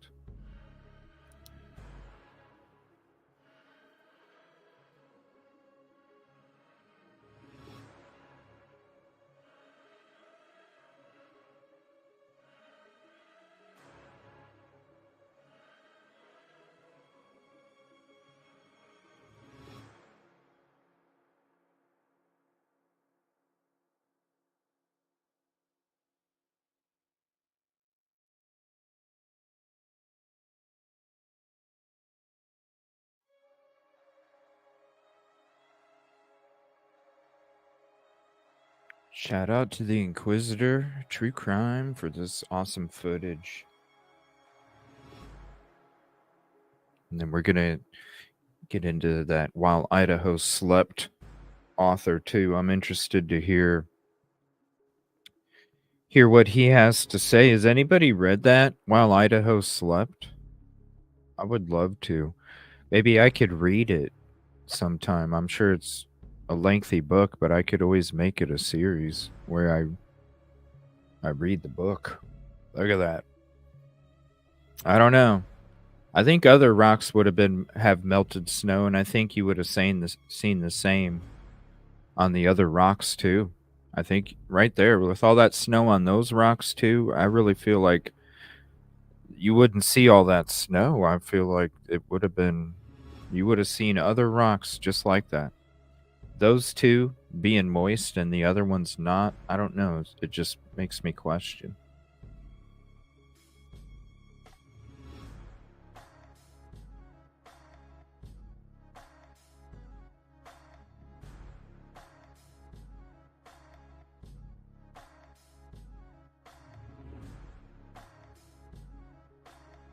It's the 13th? Wow.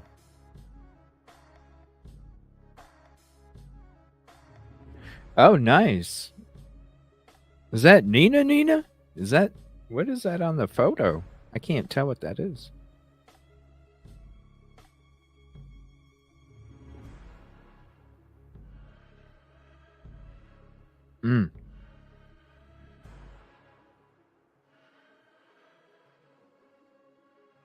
Man.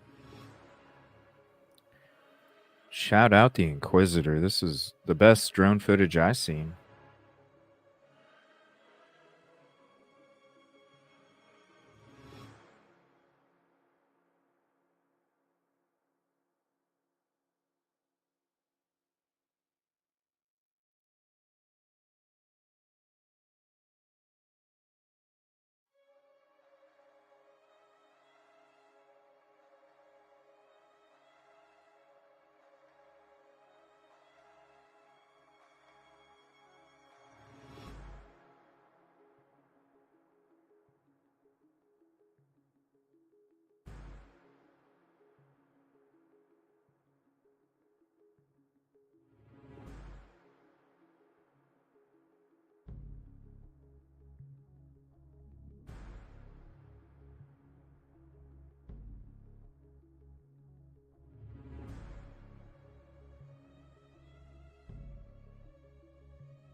They're just shuffling away.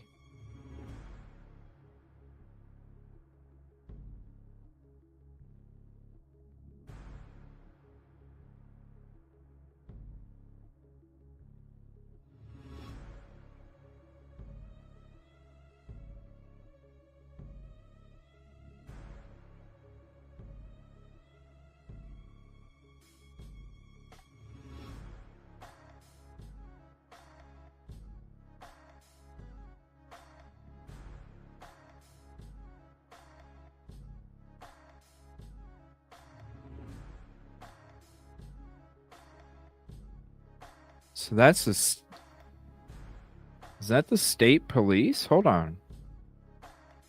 There's the state police.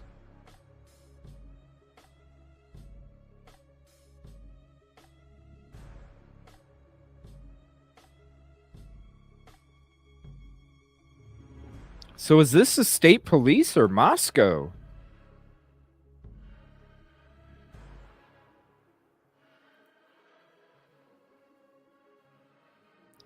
Is this the state police or Moscow? Whose forensic team is this? Did they... Whose forensic team is this?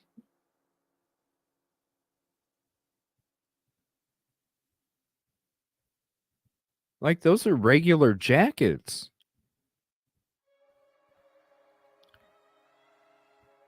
Is that Moscow? You would think that they would have some kind of... You would think they would have some kind of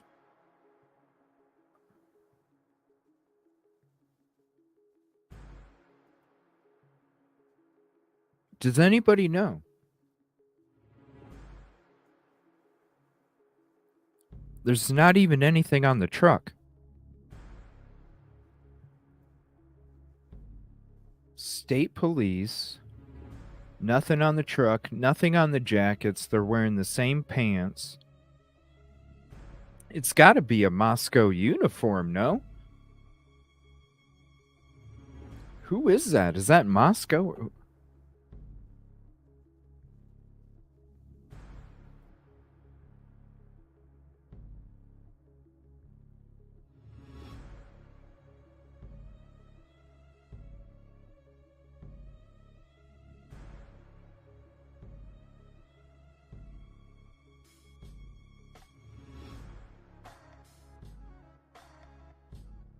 I don't know. Who is that? What do you guys think?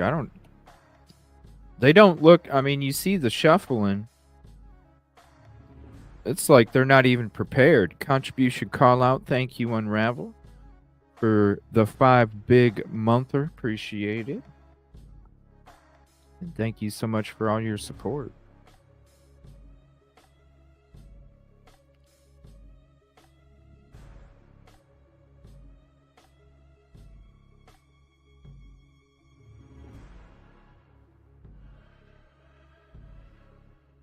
And she just dropped a fucking glove, yo. No way. Don't pick it up with the glove that you have on your fucking hand. Are you serious? What the fuck are you? And that's it. Look at that. What the fuck? She just threw the fucking glove that landed on the ground in an evidence bag, and this lady's marking a fucking bag to go collect evidence. What the fuck? Watch. Are you serious? Watch this.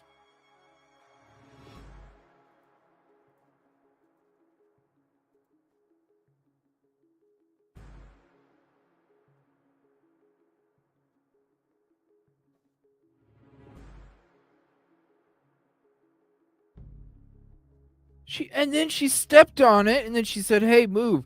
And then she picked it up with the fucking glove. And then she grabs the bag. She just threw the nasty glove in, and now she's gonna be writing it down as an evidence fucking bag and putting a. What the? No way. And she's still got the same glove on, and now she's gonna touch everything. What the fuck?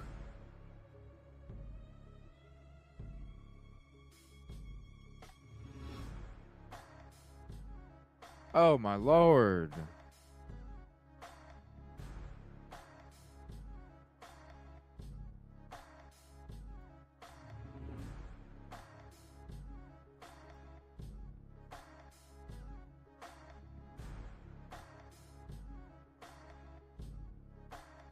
Oh my gosh. Look at this. They're going into the damn crime scene with contaminated gloves.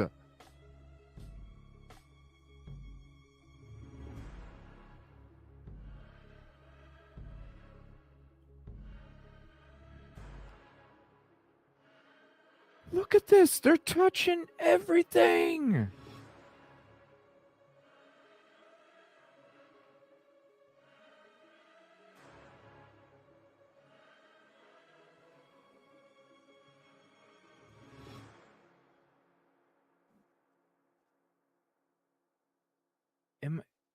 Is this shit real?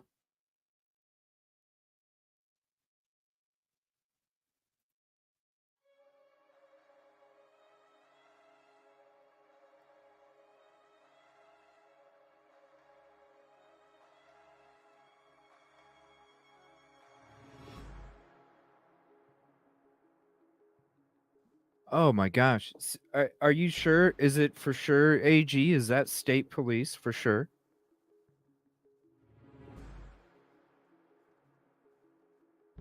Is it for sure state police? I can't believe we just watched that shit.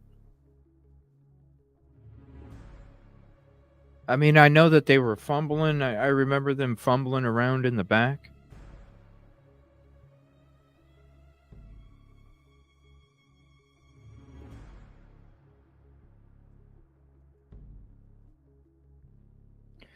See, there's no balcony on the right side back there.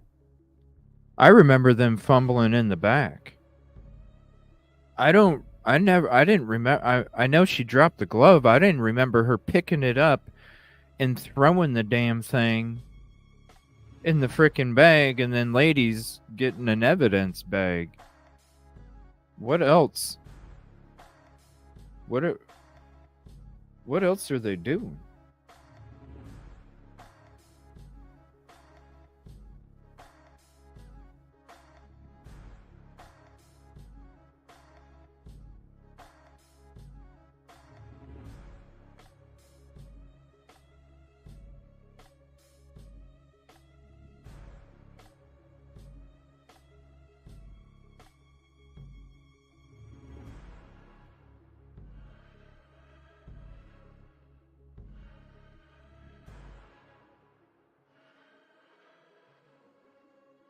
And he just keeps standing there walking back and forth. Oh my gosh. I can't believe this. They had to have got footage of it right over here. These people over here, they had to have got like way crystal clear freaking whoever's in the white coat, these people down here. That's a straight angle to like 30 feet away.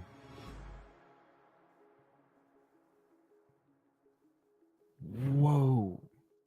What's up, Rissa? Thank you, everybody, for hopping in. Appreciate you. I'm going to rewind it another time before we get into this interview from the author of While Idaho Slept.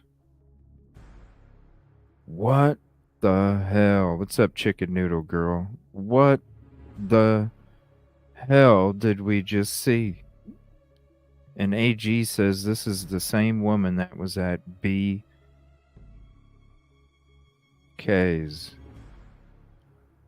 I mean, she steps on the damn thing and, this lady drops the glove. The other one steps on it. Hey, you're stepping on a glove I dropped. Oh, sorry. I pick up, throw it in a bag, and then we're touching everything. Look at this. There's still...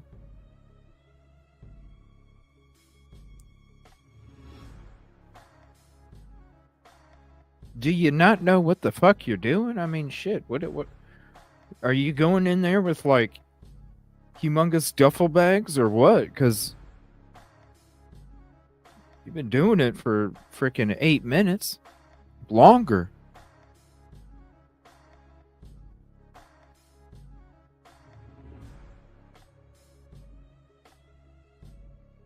And they're still standing there.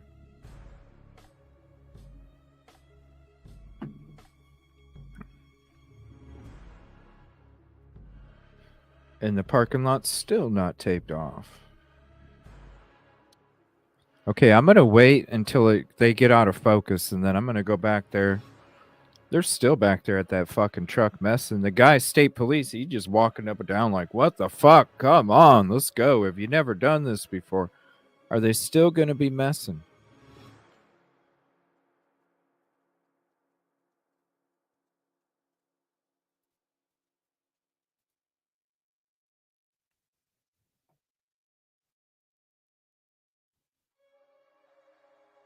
Come on, do your Still messing. Still messing in the back of the truck. Are they still messing over here? It doesn't show. And then it goes and parks. Yeah. This shit's crazy. Okay, so they're not even in the back of the truck yet. This is 1 minute and 15 seconds.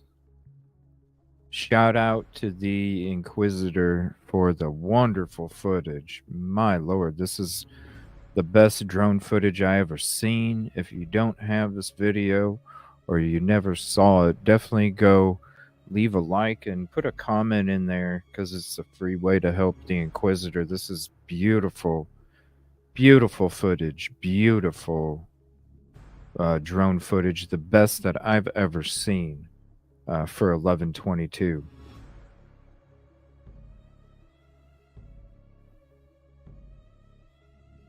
Wow.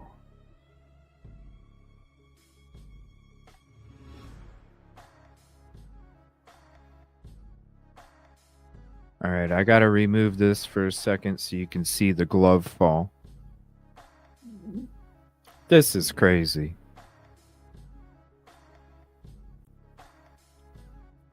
Look at this.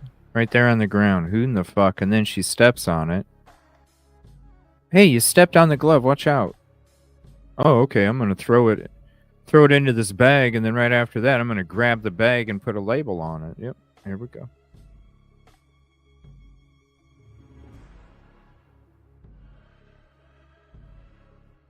It looked like she wrote 3 letters.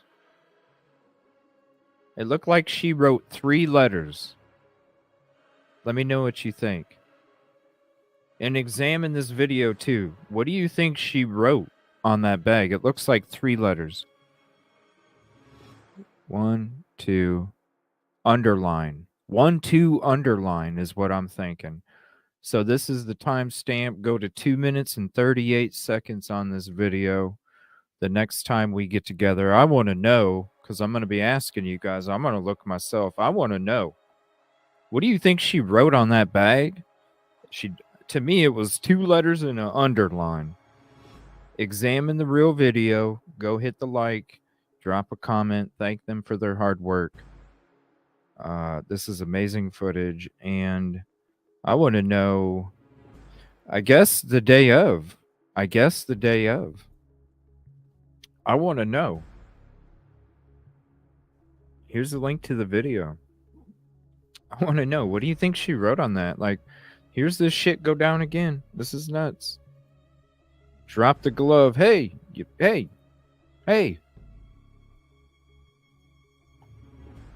It's November 13th.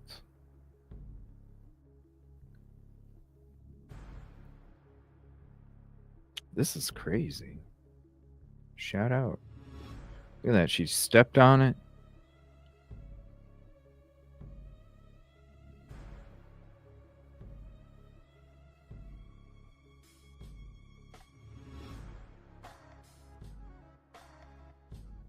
Hey.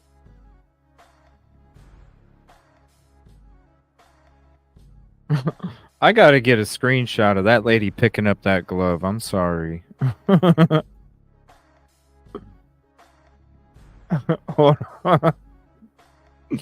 I gotta do it. I gotta change the thumbnail tonight. I gotta change it to this shit right here. This shit's fucking nuts. I can't believe it. Hey, you're stepping on it. You're stepping on the glove. That shit's fucking nuts. That's nuts. And then what does she write? I want to know. Next time we talk, dig through the video tonight. We'll be back. We'll be back tomorrow morning. I'm going to be sporting the Freeze. We're going to be sporting the new Freeze t-shirt for 2024. I'm going to be sporting it for you guys tomorrow and tomorrow evening. It's going to be a Freeze kind of tease. And yeah, it's going to be fun. This is crazy. I can't believe this shit. Definitely go show some love on this video. All right, we're going to get into some of this other stuff here. New t-shirt, send it to Ann. I can't wait to introduce the clip-on fry t-shirt to y'all. That's going to be awesome. The clip-on fry. Yeah.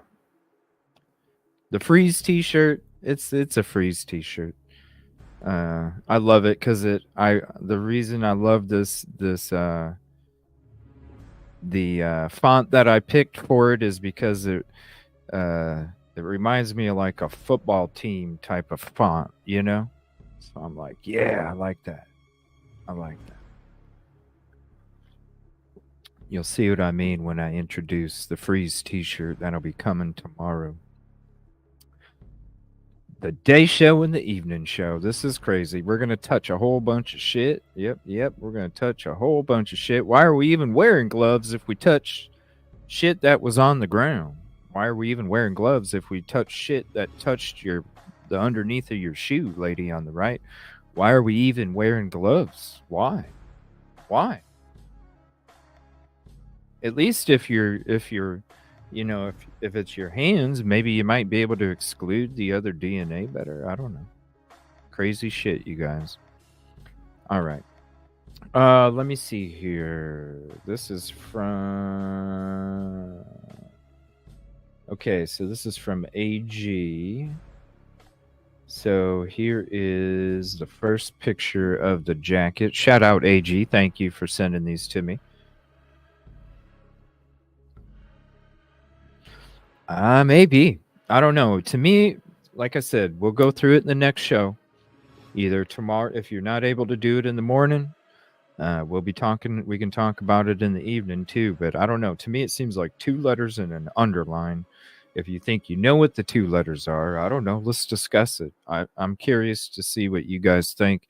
I definitely suggest you go check out the original video because that's where you're going to have the best, quality of it. It's the 2-minute and 38-second mark is where the glove is on the ground, and then she bumps him to say, "Hey, I need to," Definitely check it out. What's up, Stacy? Good evening to you. Yeah, and if you're just joining the show, rewind just a little bit at some point or skim the thumbnail over the video when we're kind of going through that video we just watched. I'd like to know what you guys think tomorrow morning and tomorrow night. Interesting stuff. I don't know. It doesn't show, Danny. They're in the back messing in the truck the whole time. You got the dude that's wearing the state police jacket. He's walking up and down. Probably because he's impatient. He's like, yo, what the hell's going on? That's why I'm wondering, is it Moscow or who is it? Like, there's nothing on the truck. There's nothing on the jacket. They're wearing the same pants. They look like pants that a Moscow PD officer wears. So I don't know. I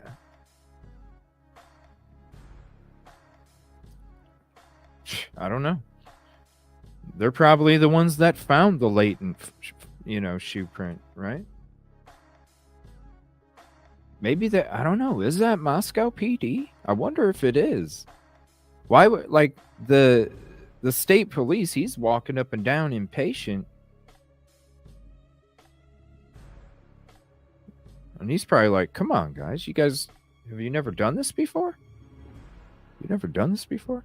So there's the jacket. And this is the video here.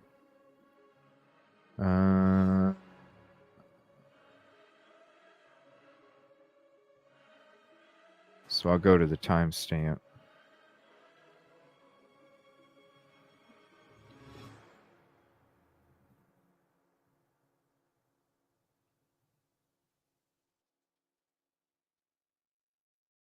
And then let me see here.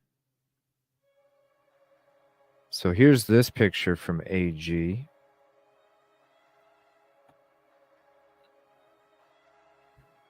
Idaho State Police Forensic Services. Thank you, Aaliyah.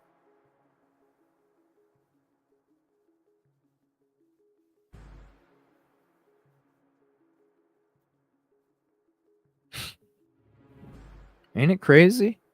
And they never changed their gloves. You just touched shit that touched the ground and the underneath of somebody's shoe, and you didn't even change the gloves that you were wearing when you picked up the glove that was contained, You're dealing with that level of that's, okay, so they weren't overcautious before they walked in there? Do you think they were overcautious when they went in? Oh shit, I accidentally stepped on that. It's okay, Jilly. It's okay. I won't say nothing. Okay, cool. It was an accident. I know. I know. Like, come on. Like this lady. Hey, you stepped on the glove. Hey, you stepped on the glove. Crazy shit. I don't know. I don't know. I don't know. I don't know. All right, so this is, how long is this video? 2 minutes and something seconds. I'll go ahead and get to this too. This is one from Michi Girl. Thank you. It's got music, so I'll just read it. And it says November 13th, 2022, Moscow police reports.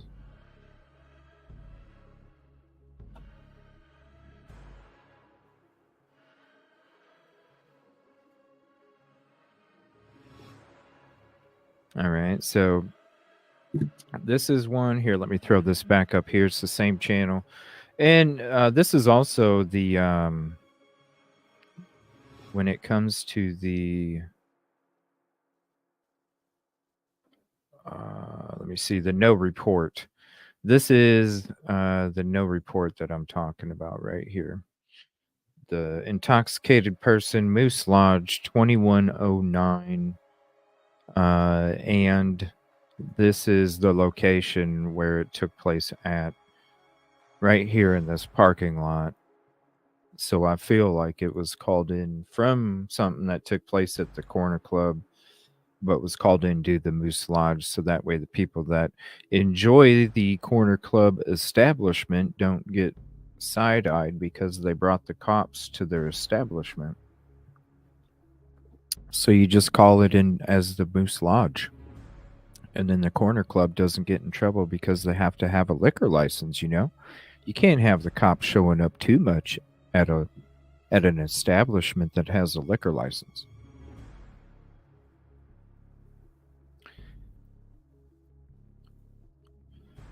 Now this one, 11/13/2022, time reported 108.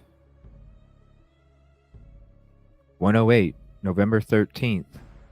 So that is someone blaring loud music and shooting off a shotgun. Officers responded, no report. No report. Somebody is shooting a shotgun, blaring loud music at 1:08 in the morning.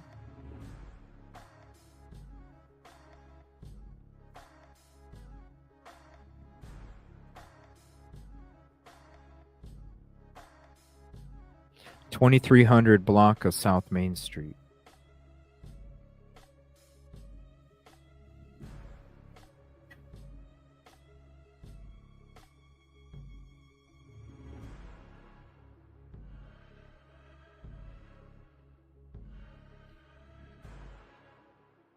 Now this one, alcohol offense, Taylor Avenue, Banfield, 301. Remember, body cam. And let me shrink this up so it fits a little better.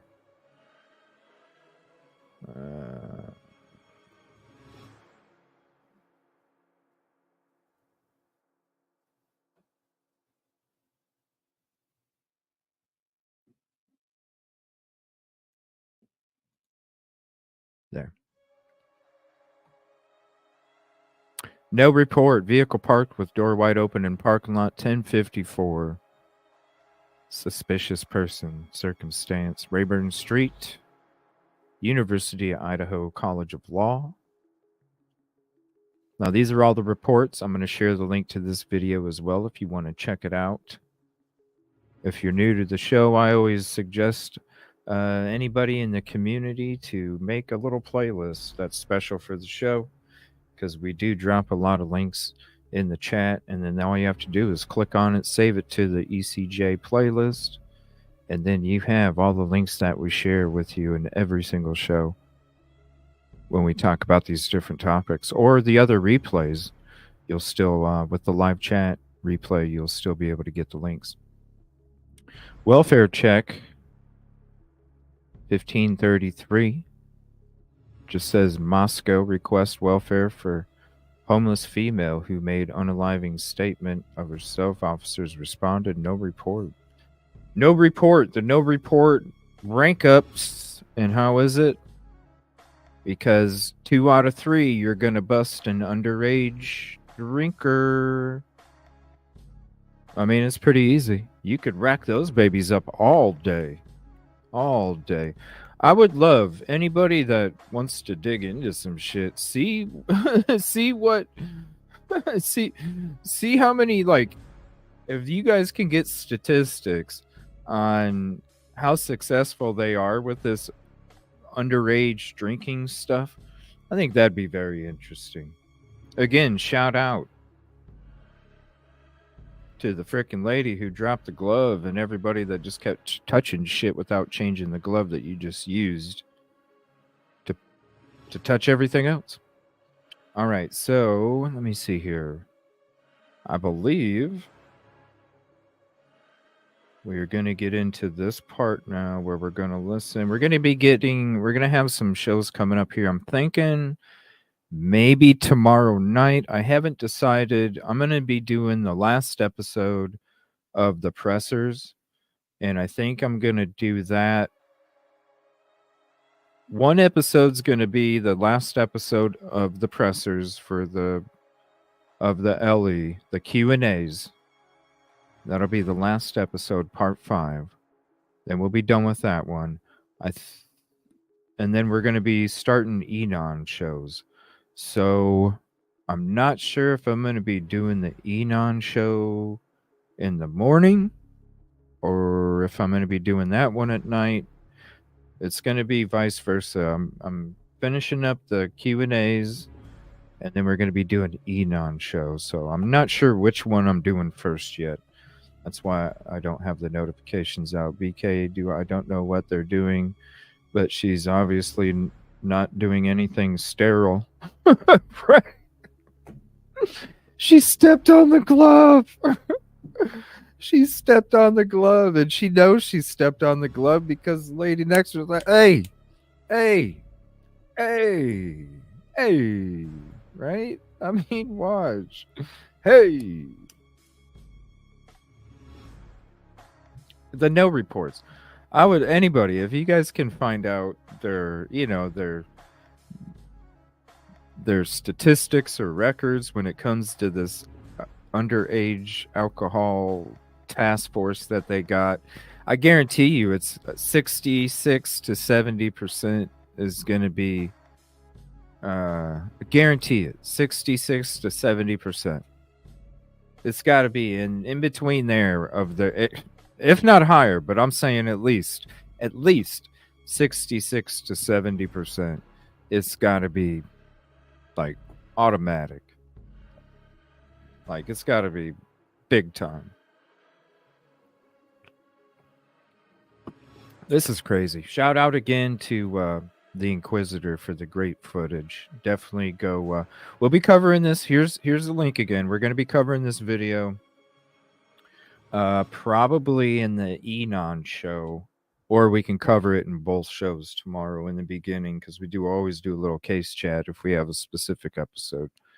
But I'm curious to know, like, and definitely go leave a comment and a like on this video too. Show some love to the Inquisitor. I'm also wondering what's written on the bag. 238. Definitely go to 238 timestamp. You'll see what we're talking about. We'll be talking about it on the next show. I'm curious to see what you guys think. I mean, look at this. It's just, and they just continue to touch every. You didn't even change the glove. Well, then who gives a fuck if it's on the ground? Why didn't you just put it in your pocket? You know, like who? I don't know. It's just crazy to me. All right, so we are gonna check out the Surviving the Survivor interview of the gentleman that wrote While Idaho Slept. I've been wanting to do it for a long time. I'm excited to finally sit back and watch and listen to this with all you guys. And I would love to read the book. Is it a book, everybody? Is it a book? Like, is it... If anybody has it, let me know. Like, is it a book? Is it a... How many pages it is? Is there like a read time on it? I would definitely... Like, everybody ever since I started the show has always asked me to read something. And I would love to read that. I would love to read that to you guys. I would love to. So, maybe I'll put that on my Amazon wish list, or I'll just get it and read the book. Read it for you guys. And we can make a series out of it, and we can pause every 10 pages or something and talk or whatever.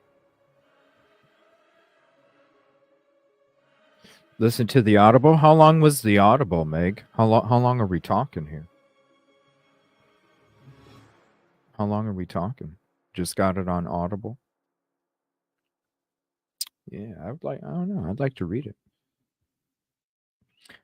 All right, so we're going to switch. This is Surviving the Survivor. Shout out to them. And here's the link to that. We are going to chill back. This has been, let's see, how long has this episode been out? 2 months ago, I guess. All right, so, let's see. Let's hit the like button. So I've been wanting to watch this with you guys for a long time. Been getting a lot of comments recently. Hey, you know, while Idaho slept. A lot of messages while Idaho slept. All right, we're going to do it. We're finally going to do it. So we're going to sit back. This is about an hour and a half. We're going to pause every here and there. And we'll chit chat and let me know what you guys think. If you guys have even seen this yet, I'm sure you have. It's got 50,000 views. I'm interested. Let's go. What does he have to say? Whoa. Yeah, this is a great podcast. Emmy award-winning host.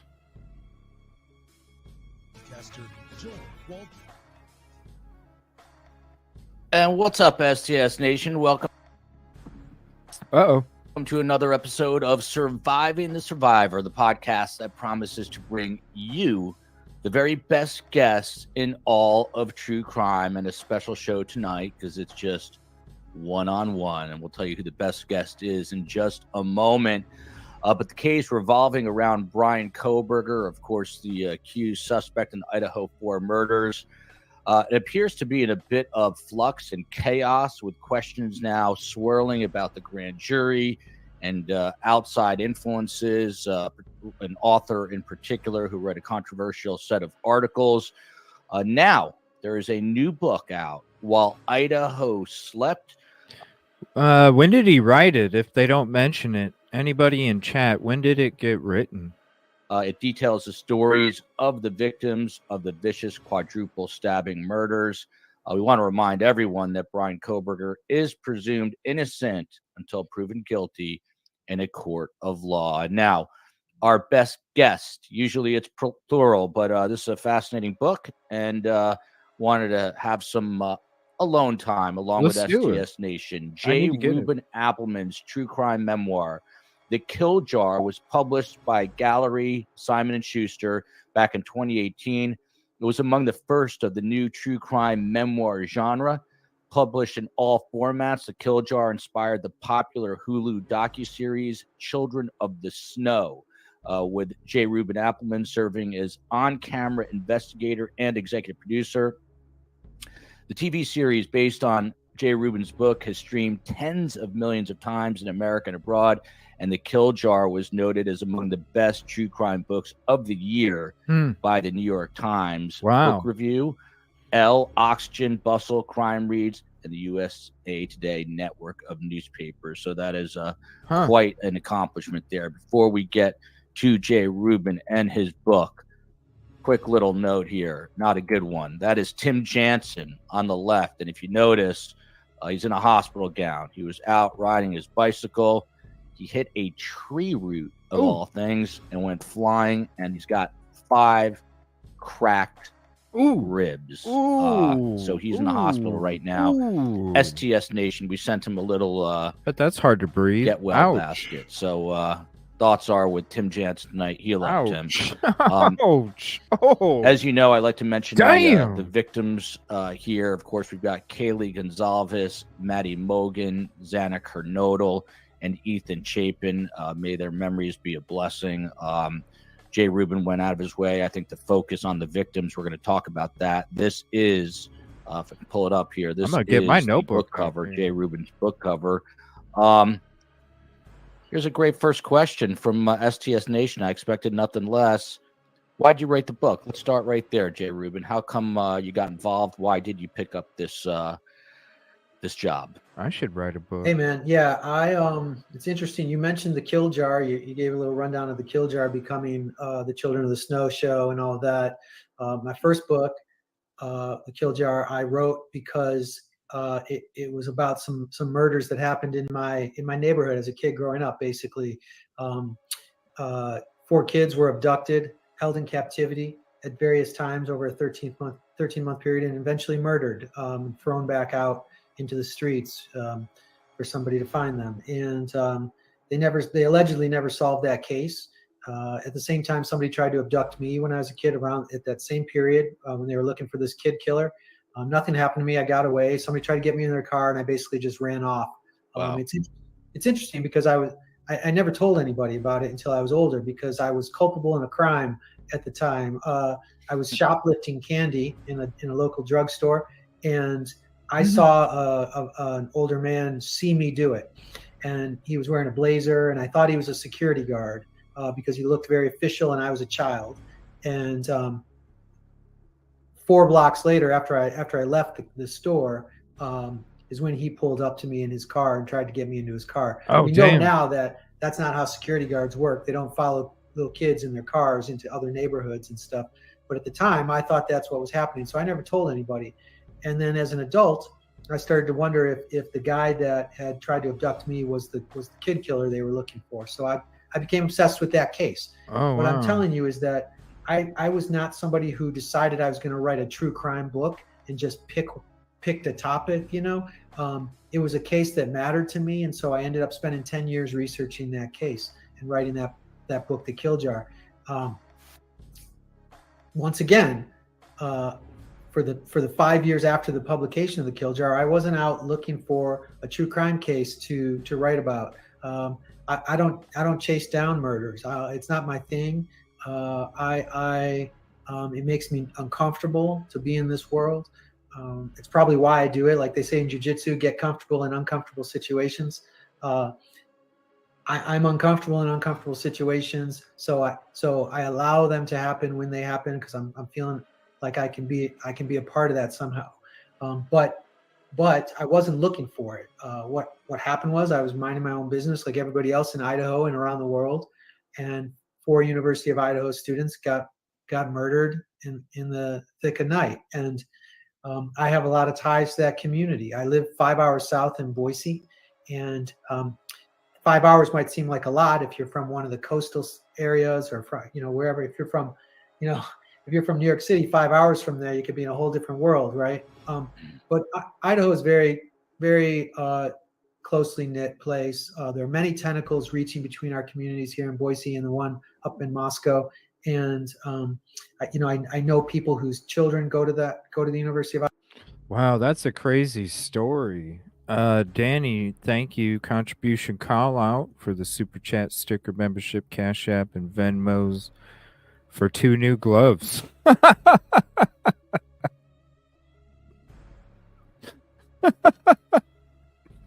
Oh, I appreciate that. And the comedy that came along with it. Man, what a crazy story, right? I'm gonna have to order the online text version, and I'm gonna read it for you guys. Even if we have to do it in a couple shows, I think it'd be interesting. I would love to read it. I would love to read it to you, and then we all kind of listen to it together. I think we should do that one night. So I'm sure I can just get it web-based text and then just read it and show the words on the screen as we read it. I think that'd be interesting. And then we all kind of read it together and we can all talk about it together while we're reading it. I think that'd be a really cool show.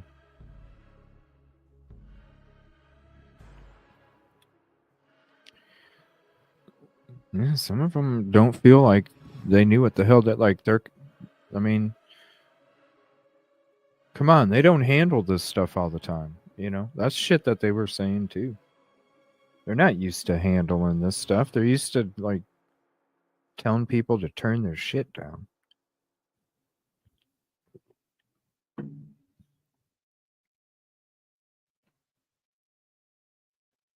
And the guy at the Walmart in Moscow, I was talking to one of them one of the days I went there, and I was asking him, I was like, what do you think about your security here at the store? Do you think it's, like, top notch, considering you're kind of nervous that somebody's still out there that's committing the crime? And he's like, yeah, I think the security's good. There was like one fucking security guard there. That was it. I'm like, okay, all right. I was like, you feel safe in Walmart? You know, you don't feel safe. Like, you don't think that they got the right person. You feel like that person's still out there. Do you feel safe at work then? Oh, yeah, the security here at Walmart's great. Okay, you got one person. Here, I'm sitting there and I'm walking through the store and I'm looking around, and then I leave and I'm going, you would think there would be like a person out in the parking lot looking through the cars and one guy, you know.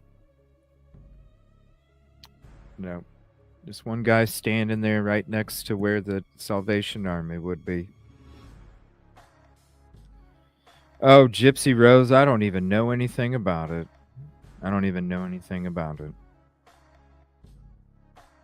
Yeah, I'll look it up. If not tonight, I'll look it up and see. Or if anybody wants to send me a link to an audio version, or not an audio version, but like a web-based text version or whatever, we'll go ahead and order it, and I'll definitely read through. I want to read it too. I really do. So why not, you know, read it to you guys while I'm reading it myself, because I want to read it for sure. And then anybody that doesn't want to read it and wants to hear it or wants to come back later and listen to us read it and discuss it and mix a little bit of our thoughts as we get through it, I think it'd be very interesting. Idaho. My own daughter went to the University of Idaho, graduated from there just a few years prior. Is it? I've never. And you taught there, right? Didn't you teach there? No, I taught at Idaho State University and at Boise State University. Chicken. Okay. Yeah, Chicken Idaho State is in Pocatello in the east. Love wine. Part of the state, and Boise State. I haven't drank for so right long. in my backyard, so to speak. And just coffee.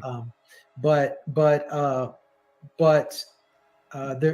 it felt like it happened in my backyard again, more or less. I mean, it sure, it's 5 hours away, but a big chunk of me is tied to North Idaho. I feel a lot for that part of the state, and I went up there just to sort of after the murders happened. I went up there not knowing I was writing a book. I went up there wanting to be for real. in touch. I was there too. I was at the 1 year. Are you serious? October 19th? No. This was October 19th. The vigil was on the day that it took place. Oh, a later one? Oh, he's on there again? If he's on there again, let me know what episode it is, and we'll check that out too on another show. With what was happening, the way if there's some sort of emergency on the other part of your town, you sometimes want to go there to see what it's all about, not to ambulance gaze or whatever, but because you feel connected to your community and you want to know who's hurt, what happened, how did this, what's going on, what's the temperature, What can I do? It was so dark there. I'm not an EMS driver. I wouldn't know don't if I wear a seen him or badge. I'm not. not a cop. But writers we are our own sort of, or we are another version of first responder, I like to say. And I do believe that, just like podcasters or anybody else, we get the information out there when it needs to get out there. And sometimes we actually figure out a way to help besides giving out the information. We figure out a way to add context to things that people don't have. If we're intuitive enough or empathetic enough or smart enough, in that order for me, it's more maybe like empathy, intuition, and then smarts. Smarts come about third for me on the list, because that's how I've built. But and I agree with you. It is it's kind of a precarious genre to be in, because it, sometimes it can get uncomfortable, because and that's why I make it a point to read the victims' names off the top. As a former broadcast journalist, I think it's important to spotlight these stories. There's a horrible case out of and this is the days I feel great about this. There's a horrible case out of Maryland. Rachel Morin was murdered on a hiking trail. She's a mom of 5. And I've become close with the family, and they've thanked me. I've had them on the show. They need to catch the killer there. So this is how these platforms in your book, I think, can help. But sometimes, people can be exploitative, and I think that's the rub against people like me and you. Have you come up against that? Kaz here is asking, did you have any apprehension about writing the book? Were you worried about being, labeled an exploiter, or someone that's, trying to make a buck off of this horrible crime? That's a good question. I'm gonna pause it real quick.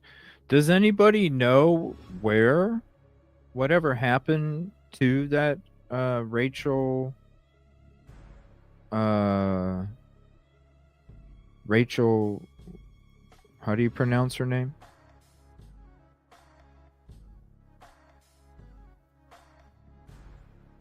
Here, let me move this over so you can get most of the video in it.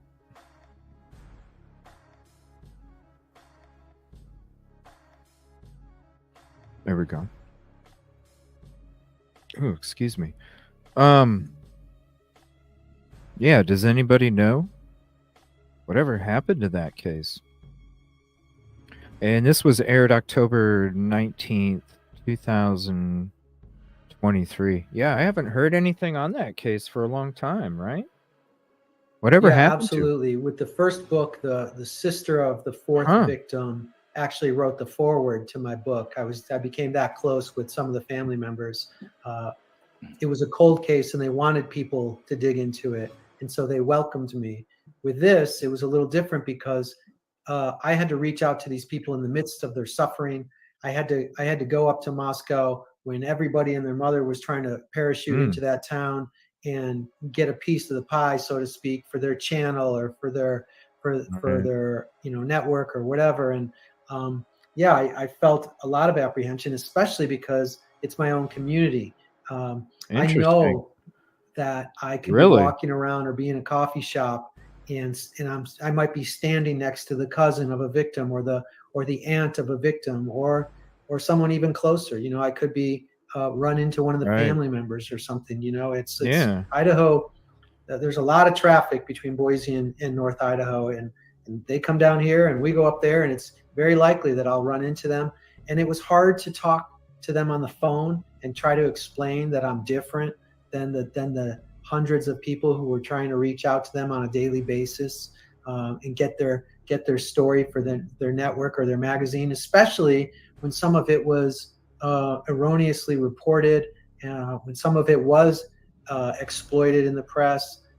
It was very concerning to me. I'm still concerned about it, because my goal always is to tell the most ethical, honest version of the story that I can tell. And I know that, it's to a flaw. I'm honest and ethical sometimes, to the point where it harms me, in my own ambitions and things like that. So I needed to somehow figure out a way to impress that upon them. Everybody was very gracious with me, even if they didn't speak to me at length. Nobody attacked me or anything like that, verbally, or I think they could tell if they did their research. They could look into my other work and say, oh, he's got these reviews from these big publications, or some of them may have even seen Children of the Snow on Hulu, which like it was very popular. And Children of the Snow. They probably had a sense that I was not like what I call hairdos parachuting into town. only because it's the one thing I get to poke fun of, because I'm very envious. But you got the little mohawk going, man. Not a lot of reporters have that going. I got to ask you before we go another step further. What's the J for? Are you allowed to reveal that? And Thank you, Riddler. Appreciate you. Jason's my government name, brother. There you go. But people call me Jay. If you're wondering what they call me, people call me Jay. 95% of the time. All right, there we go. Here's the link, by the way. I think our mod Gen X Granny put it up there. That is the link, and we'll get it into the show summary as well. This case, among all the others that we cover here on STS, by far, I think has garnered the most interest. What do you attribute that to, and the global interest as well? We've got Tali joining us from Israel tonight. Thinking of you, Tali. People from literally all over the world. I'm sure I haven't seen the entire chat yet. We've got Harvey in Louisiana. Nettie, never seen this name, but we have people from all over the place. Why do you think there's a global fascination with this case? Because it's so hidden. Well, I think now there's momentum behind it, right? And so anytime somebody has made a star, they're just stars because they're stars now, right? So it's the same thing with a case, I think, sometimes. But in this case, what started it was that the true crime community had learned that, and by that I mean cyber sleuths in general, social media page runners, admins and things like that, YouTubers, podcasters, produced and live podcasters as well. But they were all primed to know how to follow an investigation over the last couple of years of learning to monetize channels and things like that, right? So you get better at it as you go along. And there was this moment, I think, like maybe not yet peak, but almost peak, where lots and lots of people are really good at following investigations now, partially because of experts like you who figured out a way to keep your channels going and building audiences, and those audiences following you, and the many others who are doing it. And now all of a sudden you had millions of people in the true crime community armed with a pretty decent amount of knowledge at times about how investigations should work. Right. And then what happened across this. Four students were across murdered. this, you're like, And what the hell? They looked like many in the true crime community. I think that's what happened. I think that a lot of the true crime community is driven by young white kids in their 20s. Good answer. Good question. And a little bit older, What's up, who are Cherry? become obsessed with this stuff. And these victims all of a sudden looked like them. And so the chatter was great. Now, I'm not a sociologist or whatever, but what I perceived was happening was that, and I think a lot of people have talked about that online as well. You get four young black kids in urban Detroit killed every week. There's no chatter.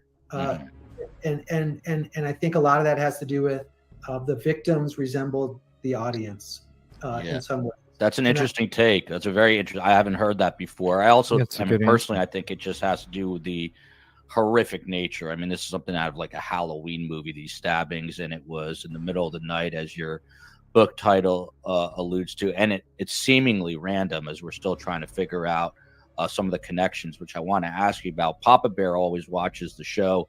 Love her, from Moscow, Idaho. So as I say, always a place that's near and dear to our heart. And you see Jay Rubin drinking water. I'm drinking Gatorade. That's why he's lean as can be, and I need to cut the sugar out, but working on it one day at a time. I'm a sugar addict. Got to stop that. I'm a so you're also a private investigator, is that right? Yeah, for the last 10 years.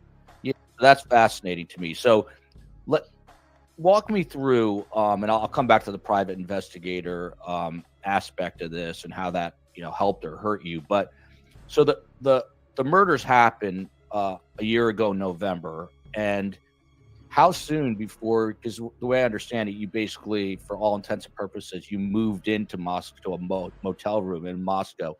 How soon after the murders did you land in Moscow, and what was it like when you first got there? Well, I think it was something like, it wasn't in the immediate days. It was about a week or something like that after, and that's my memory of it at the moment.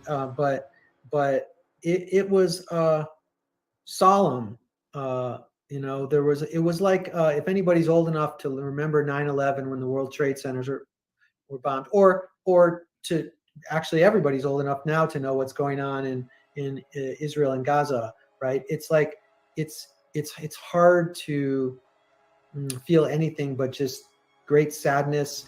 And then there was some people, like the people obviously affected by the crimes up in Moscow, felt anger, like physically affected, right? The family members, great sadness, great anger, but a lot of solemn, mournful walking around the neighborhood. Like when after 9/11, when people came out to just sort of look at their neighbors, they came out into the street and, what are you thinking? What are you feeling? There was a lot of that going on in the streets up there, in the neighborhood around King Road, and there was a lot of. I'm sorry. Can you paint sort of a, for those of us who have not? I was actually I happened to be dragged to a wedding in Sun Valley. I didn't realize how. And like when I went, just, hey, what's up, Allegedly? How are you doing tonight? Thank you for hopping in. Definitely, if you're not sub, go sub to Allegedly with Brittany J. Does a lot of great stuff for the true crime community. What's up, Teresa? It's interesting because, like, when I went there a year for the year anniversary, the people in Moscow were just walking around like it was no thing. So it's time does heal. That's for sure. But damn, I mean, I'm sure that when he was there, everybody was like, what the hell's going on? Because at that point, nobody's being told anything. Hell, any of the press conferences that they have, nobody's saying anything. Even the day that they arrested BK, even the day that they arrested BK and they had a reporter ask Chief Fry, what was what tied you for you to get the arrest for BK? And he's like, we can't answer that question. Like, before, you didn't want to tip him off. Well, you didn't have to tip him off now. You already arrested him. And the day that you arrested him and he's in custody, he's in cuffs, and the lady's like, how come, what was the tip that led you to the arrest? We can't discuss that right now. Like I said, we're going to take all the information. Same old script on 12/30/2022. This is a very interesting interview. I'm glad we're finally checking it out. I'm definitely going to have to get the book and do like a it'll probably be 3 shows, I'm assuming. If it's a 6.5 hour read through, I imagine it'll probably take us 3 shows to get through it as we read it and discuss. I think it'd be very interesting to read it together and kind of discuss it together in like 3 episodes or something. This is a great conversation, though. Here's the link to this episode. This is from October 19th, 2023. This is with the author of the book that wrote While Idaho Slept While Idaho Slept. Very interesting story so far.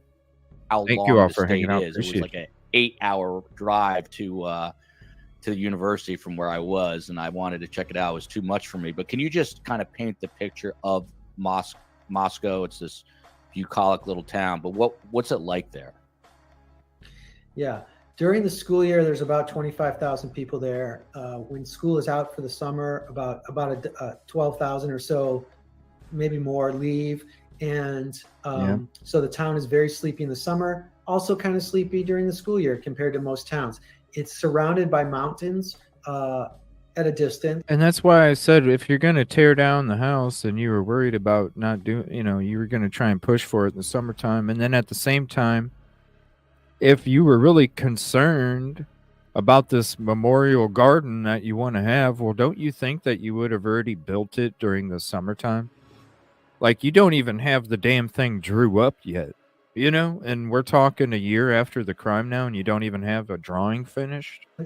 There is the smell of that though in the air. Like, yeah, we're gonna I do say it in the summer in the I'm book, gonna I do say it smells like pine burning off the trees from the nearby forest, and it does. You know, it's got that earthy mountain air. Yeah, a lot of And pine. A lot of pine. It's a Trees few everywhere. main areas are crowded, but with cars because it's a small place. But for the most part, you get right outside of that main downtown area. It's just a few blocks long or something, and it feels like you're in.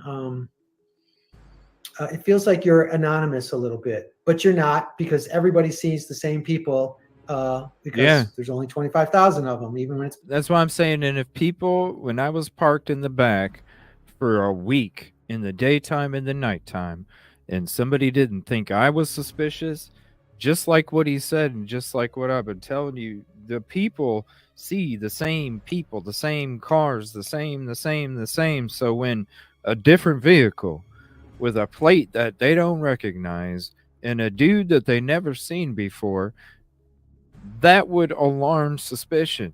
And I'm telling you, they never once, when I'm in the back of the property in the lot back there, whether it was in daytime, nighttime, people coming out from their apartment to get in their car, people coming home, parking their vehicle to go home, nobody, not once.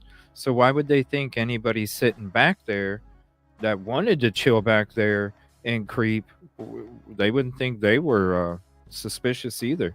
I want to say thank you to Lynn T for the contribution, call out, super chats, stickers, memberships, cash apps, and Venmos. Let me scroll up to it so I can see what it is. And thank you so much for your contribution. It is a prickly pear.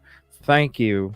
And it looks like prickly pear just got done doing a workout. Thank you so much, Lynn T. I appreciate that. Thank you. Especially since November 13th. Man, this is a good story. It's busy, right? But it's beautiful. It's to get up there. You pass big roiling whitewater rivers, thick mountains, a lot of switchbacks. You climb to, I think it's something, a lot of freaking fog too, yo.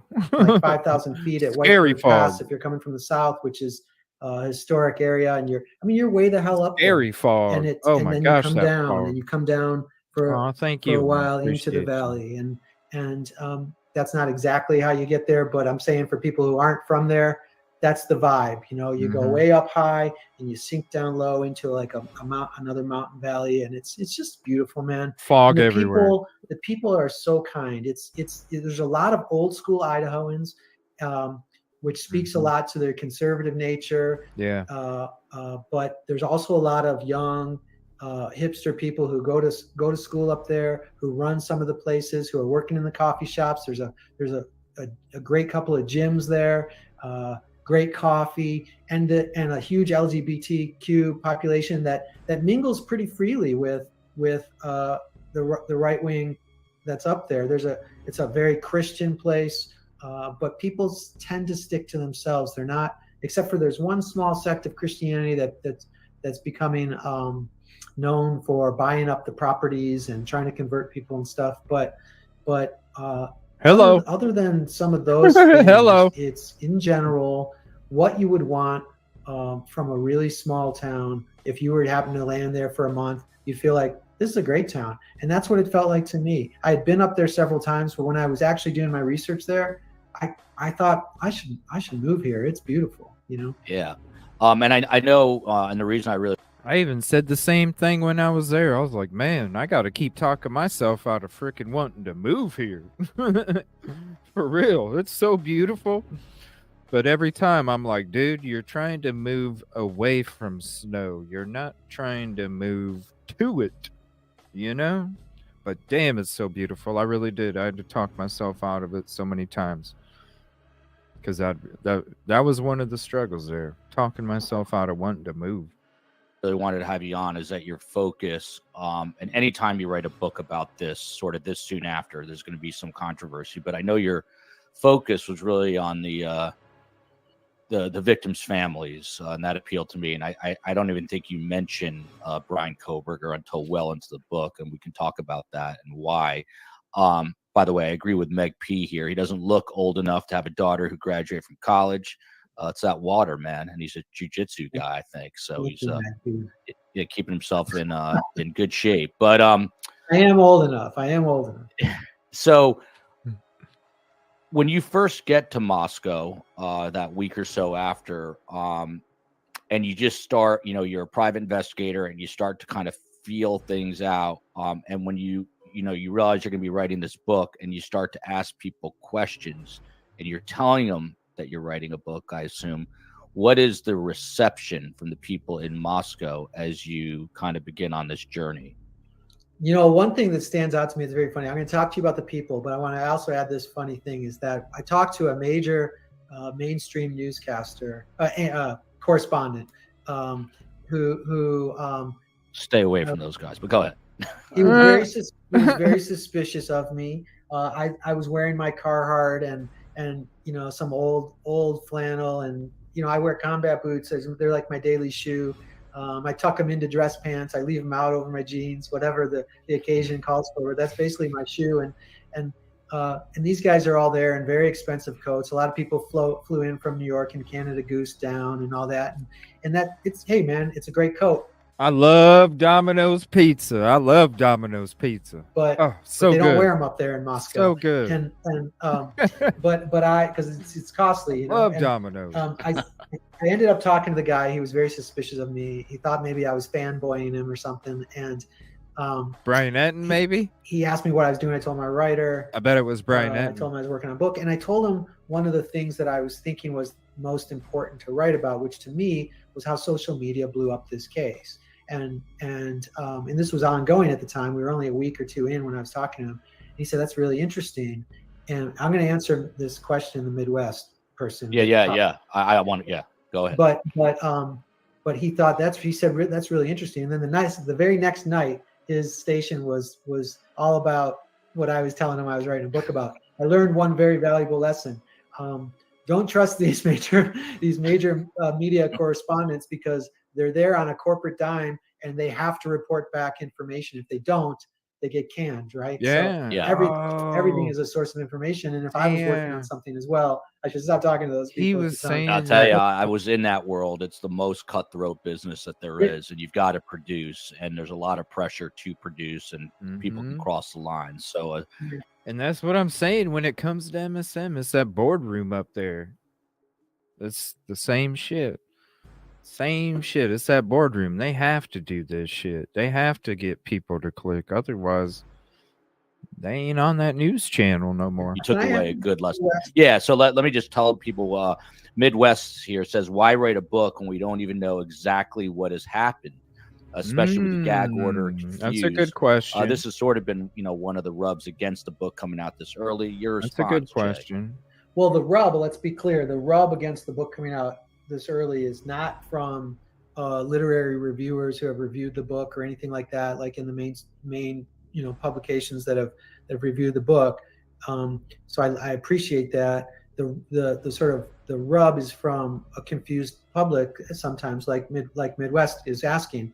I never intended to write a book that included the outcomes of a potential prosecution. I'm much more interested in writing about how communities repair after the visitation of this kind of violence, what happened in social media from a sociological perspective, how victims' families deal with the rest of their lives, how they find hope in situations like this to move on, if they can at all, who the victims were, why it matters to the world that we should keep paying attention to, why we should keep paying attention to these types of cases in general, especially this one, until it's solved. But mostly, the big question is for me was, how do communities repair themselves after the visitation of this kind of violence? And that's what I was interested in writing about.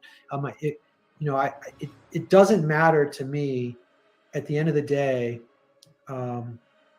in certain types of books, whether or not there's a conclusion to the case that was associated with the content the writer is writing about.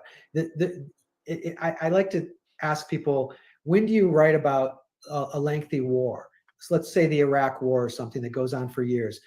Do you write about it in the first days, a year into it, 2 years into it, or do you wait until it's concluded? You write about it the whole time because people want the information, and books add context and texture to the things we hear in the media. So it allows people who have followed it this far. So wouldn't it be a series then? Is this part of a series? Like he's writing the books? Like one book was when he was there. Is there another book when he's like with the court hearings? Is it like a series or something? Is that what he's saying?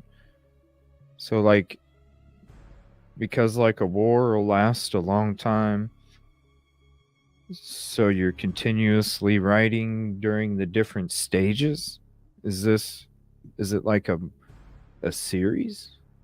Far to have it all in one place that's contextualized as well. We think as viewers of media that we know the whole story, but it's impossible because you're seeing little clips here and little clips there and little clips there. Books have a purpose along the way for all of these kinds of lengthy processes, and that's where I was taking part in, when I wrote it.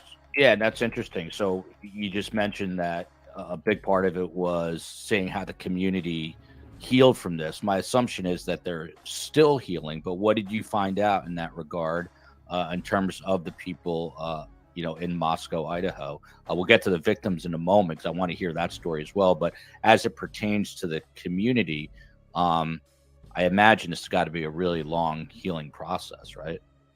Absolutely, and that I think that I did my utmost to chronicle the real beauty of the people of Moscow, the sadness that they were experiencing, the grief, the anguish, and especially about the Moscow Police Department, the very, very hard work that they put in, even when mainstream media outlets were saying that that the Moscow Police Department couldn't handle it or whatever they were saying. The amount of work that was put into it by Chief Fry and the rest of the police force, the Idaho State Police, the FBI, everybody who was involved. I chronicle all of that as well. And let me jump in there real quick on that note. So, this is when it comes to the footage, it was there. If you go to the original link, you'll see the drip in the top right of the zoomed in footage when they're looking at those rocks that are moist. You'll see it in the top right. Short enough in the past that I remember this quite well. We covered this, and the world was basically just coming down hard on the Moscow PD for not catching this guy, and they caught him relatively quickly for a case like this. Again, I referenced Rachel Morin earlier, and the suspect in that horrific murder is still on the loose, now coming up on 3 months, this coming November 5th. But you think that was completely unfair? What was the reaction in Moscow to the fact that the people globally were, throwing daggers at the PD? They hated it. For the most part, they hated it. I'd imagine. Some people, like some of the family members who wanted answers, were glad that the attention was on the case for obvious reasons.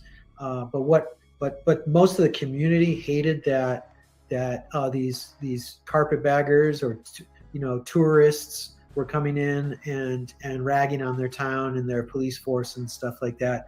Well, what do you expect? You go back to the cutthroat what do you expect? corporate media thing, and there's a reason for the throwing daggers. You can say, look, all these people were thrown in here on the corporate dime, and they had to have information, right? And so they're forcing the hand of the police department to give them information. Well, the police department does what police departments do, which is not give information, because that's not how you solve investigations most of the time in the early days, depending on the case, right? If they're looking for a white Hyundai, then it becomes different. Hey, we're looking for a white Hyundai. Tell us where it is, right? But they're not going to give out all the details of the crime scene, because then it's disseminated across all major media platforms throughout the world, and the killer or killers who they're looking for knows what they have on them or not, right? But the media kept hounding and hounding and hounding because there were so many of them fighting for little colonels. So, if there was just one person following the case, they could have been more patient. But there were 100 people there at any given time having to come up with answers for the people who were feeding them, and that becomes problematic. So they put a ton of pressure on the cops, and the cops they didn't have to, but they spent a lot of time giving whatever they could. They updated their website almost What daily. the fuck are you They did talking multiple about? They press didn't say conferences. nothing. I mean, this is just a small town in North Idaho, What? and they're They lucky didn't if they'd say ever seen nothing. 1 or 2 newscasters come through, right? To see 100 of them in one place, it was just mind-boggling. It was frustrating. They took up all the parking spots.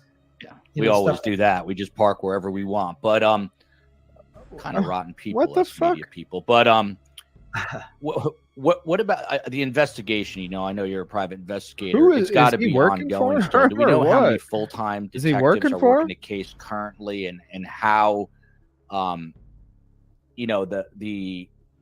the activity as it pertains to the investigation is it moving forward as much today as it was, let's say, 3, 4, 5 months ago? Well, when you say moving forward, I mean, I think it's interesting. I heard yes and no. I think the police very much believe that they got their guy, and the evidence that they presented, even though it's just a scratch in the table, what's up, Pat? was enough. Even just that little scratch in the probable cause affidavit for Brian Koberger's arrest appears to have been enough to make a case. And I go back to the urban areas where I grew up in Detroit. If they had as much information on Brian Koberger as they had on, if they had that on just some random black guy in the city where I grew up, they would have already, prosecuted him. But because that's just a fact, and that's just a fact of our criminal justice system, which is unfortunate and heartbreaking. But to me, anyway. But because there's so many eyeballs on this case, it's dragging out. Right. That's the only reason it's dragging out, because everything they have so far would have convicted, would have already gone to prosecution and convicted somebody else, maybe. But that said, yeah, of course. Where is this dude coming from, you guys? What the hell are you talking about? A story about the prosecutor the night before up in Moscow. I don't know the truth of this. I heard it secondhand, but the prosecutor up in Moscow the night before one of the hearings was playing in his band at a local bar or something. So I think it sounds like they're confident. Yeah, sounds that way. I guess I'm not saying people should never have fun in their lives or anything like that. I'm just saying it was the night before a hearing, and it sounds like they're confident. By the way, shout out to Ashley. We have the best guest, better community. Ashley gifted 5 memberships. I saw Jory. Shout out to you for that. What the hell? I was just going to get to this question selfishly. While we're on the topic of books, I never heard the pre-sale date for your book, Joel. Don't have one yet, but it's going to be probably December, January. And as soon as I do, Carmen and I are going to be on a media tour, and I will let you guys know for sure. And you're probably going to hate me after a couple of shows because I'm going to be mentioning it. That book is a labor of love for me, and I want to get it out there because I want to memorialize my dear mother, who thankfully is still with us, but she has important things to say. What the heck? Papa Bear reminding us that next year will be the 1-year anniversary of this tragedy. Yes, it will be, and we'll definitely do a special show on that day. Jay Rubin, I'm just curious about your book process, because as you just heard, I got edits back from my editor, and I returned those edits. There's one more round. I got a book deal. It's a story about my mom's Holocaust survival, plus her advice about both life and death matters. And it's going to be out. But writing a book has been one of the hardest, but also one of the most rewarding things that I've done. I'm already thinking about the next one as much as it took the life out of me. What was your process like? Did you collect all the information? Did you sit in a room and hash out some sort of, I see some crazy diagrams behind you there.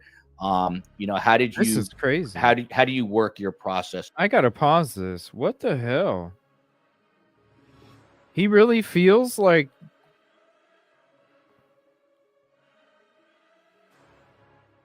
what? Okay. So has anybody read this book? What the fuck? Has anybody read this book? Is this like a... Is this like a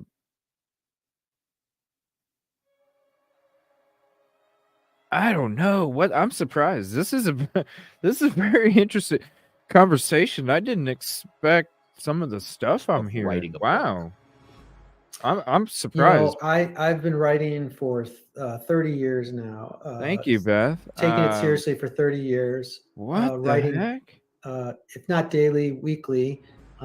Studied writing as an Right, undergrad. AG? Got my MFA in Right. writing. Wrote screenplays. Exactly. That's why I'm asking. Has anybody read this?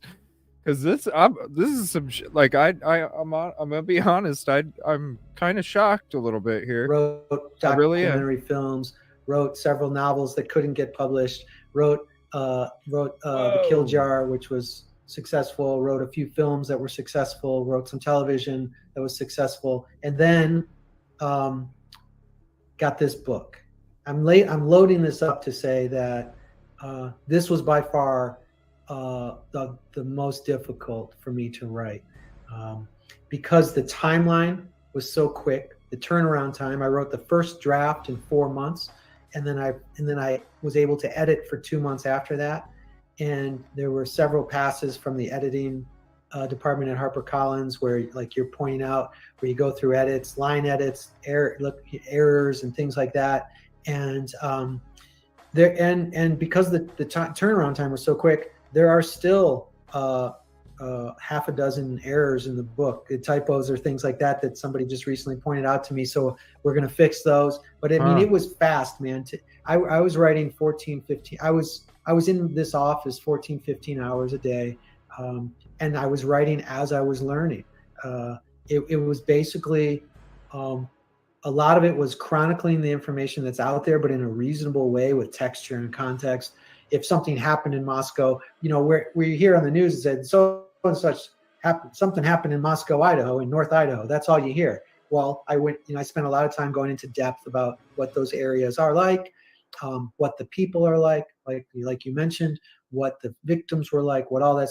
So it's like I could take a little morsel of something and build on it to give texture and context. And I was just learning as I went, like a lot of people, but I also was doing a lot of interviews. I conducted interviews with some of the family members. I conducted interviews with a lot of the neighbors and things like that. Friends of Brian Koberger, the suspect who's been arrested. Friends of other people, whatever it is. Lots of interviews. Lots of also using my data, my PI databases to research things that maybe aren't accessible to common people without that. What made you decide? What made you decide to become a private investigator on top of being an author? It was an accident. I was writing The Kill Jar, and I was going to a local coffee shop here, Big City Coffee, downtown Boise, and I was bringing murder files with me every day, and I was spending hours at this coffee shop reviewing, murder files and autopsy reports and whatever. And I kept running into a woman at a coffee shop who was also doing her work from the coffee shop, and she kept asking me all these questions. I didn't know it, but she was a private investigator, and she was planning to poach me for her company, and that's what happened. What? Poach him? After running into her 4 or 5 times with my files and stuff and having conversations, she told me she's a PI. She said I should come work for her, and that's what I did. Oh, really? How long does it take to become a private investigator? Well, I worked for her company, and they if you go work for a company, they have the credentials and you work under them, so you get their access to certain databases and their vetting, so to speak. Did he say that she was trying to poach me? What the hell is this? I'm confused here. I'm confused. I mean, I still want to read it. What the heck? To work on your own as a PI, this is is different in every weird. state, but here you need something like X thousands of hours working for another company. You think so? Under other credentials first. It's sort of like how you become a plumber. You work for an apprenticeship. Yeah, that's basically what it is. Here in Idaho, it's unusual, but you only need licensing in certain cities. It's not statewide licensing. It's unusual for the country, but not unusual for Idaho. In Idaho, you can pretty much do whatever you want. In fact, bail bondsmen can just kick down your door and take you out of your living room. Because I thought about doing some of that shit myself, but Yeah, you think that you would write it with that approach. I don't know. I'm confused. I'm confused.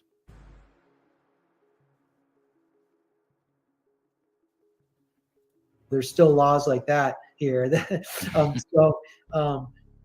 not a lot of credentialing for a lot of I don't people, know. but I happen to I'm work confused. for this very large investigative company for 5 years before doing it on my own.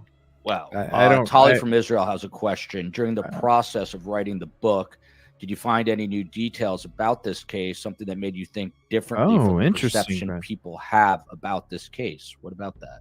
By the way, before you get there, Papa Bear, Moscow is a very close community that still has a small town vibe with up, Deez, vibrant man? university. We care for and about each other. It's quite beautiful. It's progressive, especially in the state of Idaho. So there you go.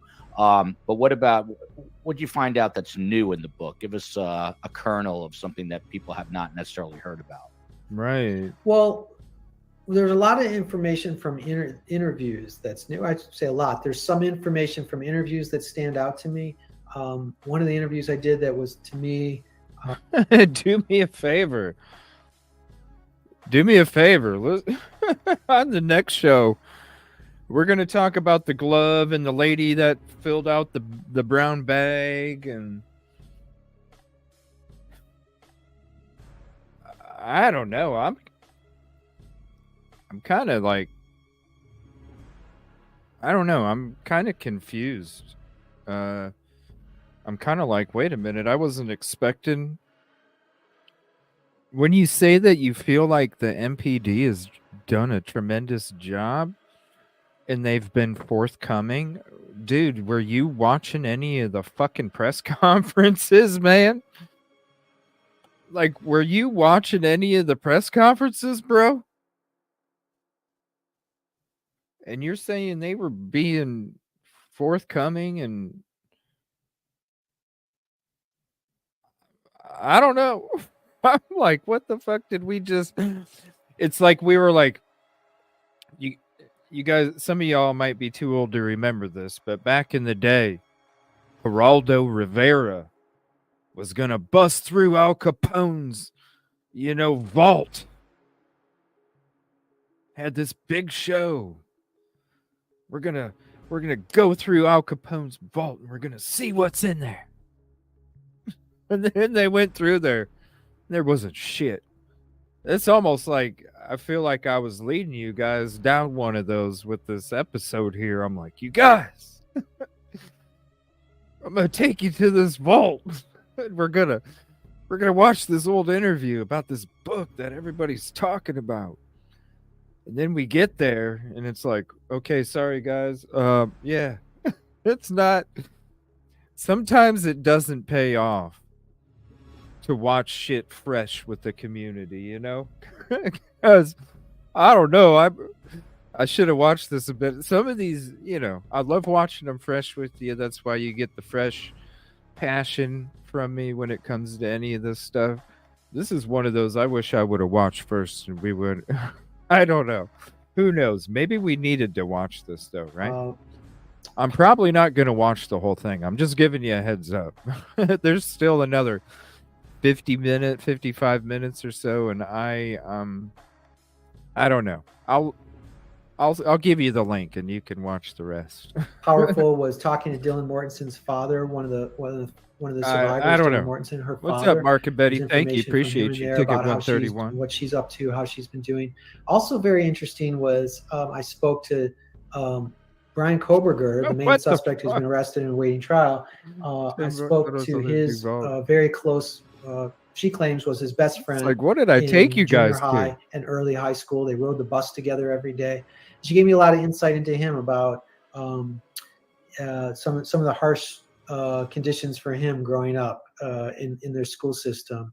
A lot of bullying and lots of things with him. It's to be expected in some ways because he was awkward even then, apparently, and because of his dealing with this visual snow stuff that people know about on the internet. In certain rooms on the internet, people talk a lot about his visual snow, which is that fuzz, that haze, and all kinds of things that you can experience from visual snow symptoms. And I think about that when I really hone in on What do you guys think about that visual snow? We went through the I think it was HTC message board or something like that, you know, from the phone. And there was some kind of message board. What do you guys think about that? Silky and I were kind of discussing that a little bit earlier. Silky and I were discussing a little bit about the visual snow stuff. She's asking me my opinion on it. I said, I don't know. It seems legit. Like, why wouldn't it? Nothing's been really, but it seems legit. What do you guys think about it? I thought about whenever she does do an Idaho4 live, I thought about discussing it with her because, man, I got to make sure she sees this footage that we saw tonight when it comes to the gloves.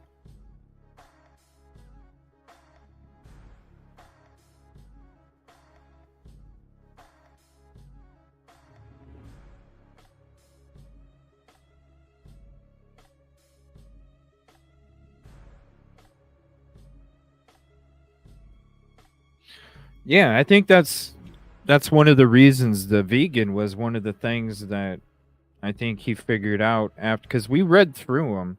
I do have an episode. I think if you just type in Evil CJ and HTC,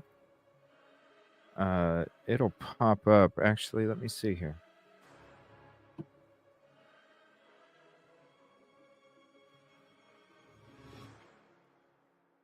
Visual snow. No, that's not what. That don't come up with nothing. Let's see. HTC. Oh, there's so many. I know we have it. It's from a long time ago.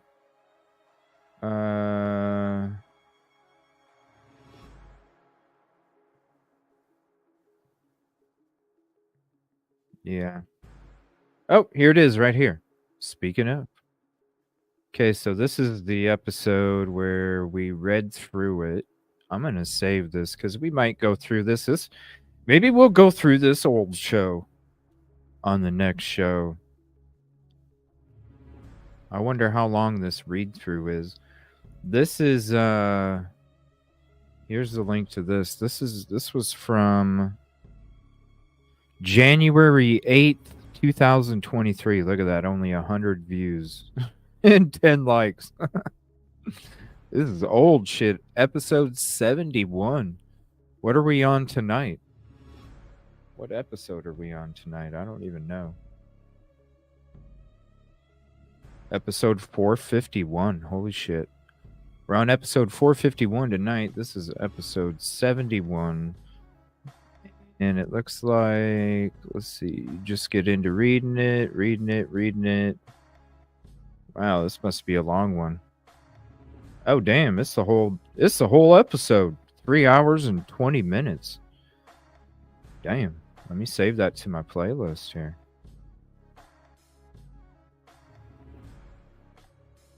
All right, there we go. We'll save it to the playlist. We'll switch back to this. We'll see. I don't know.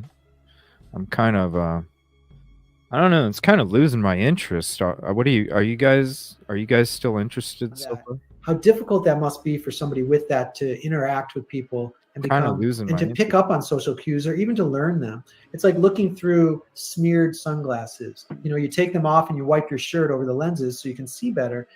But if you have this visual snow stuff, there's no easy fix like that. And it'd be so difficult to try to interact and pick up social cues when you're a teenager with that kind of stuff. And so of course you don't learn mating rituals properly. You don't learn anything properly in the social realm. What? That was really interesting to so it was interesting to talk to his hold friend. on a minute. If this was he saying this because of visual? Hold on a minute. What, dude? What? Because of visual snow, he has a hard time maintaining friendships. Somebody with that to interact with people and become and to pick up on social cues or even to learn them. It's like looking through smeared sunglasses. You know, you take them off and you wipe your shirt over the lenses so you can see better. But if you have this visual snow stuff, there's no easy fix like that. and it'd be so difficult to try to interact and pick up social cues. I mean, when yeah. you're, a teen. But if anybody, okay, if anybody read them, and correct me if I'm wrong, because it was January 9th, a year ago. Wow, hold on a minute. Was this a year ago that? Was this a year ago?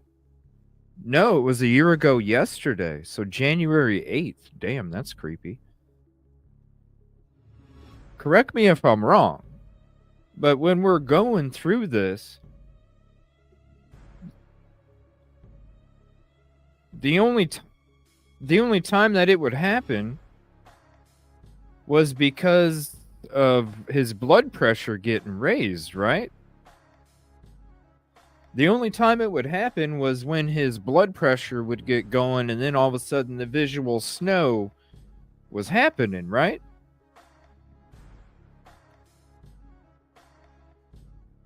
So if he didn't, it's not like he's sitting there eating a fucking ham sandwich and drinking orange juice and he's got visual snow. I mean, maybe I'm wrong though. Do you guys, I mean, it's been a year since I read it, but if anybody has listened to it or read it, I'm going to have to listen to it again myself, or we'll just watch it on a show coming up. But to me, I mean, and this is a year, I could be fucking wrong. I'm not perfect. To me, I thought it always took place when there was blood pressure was going up.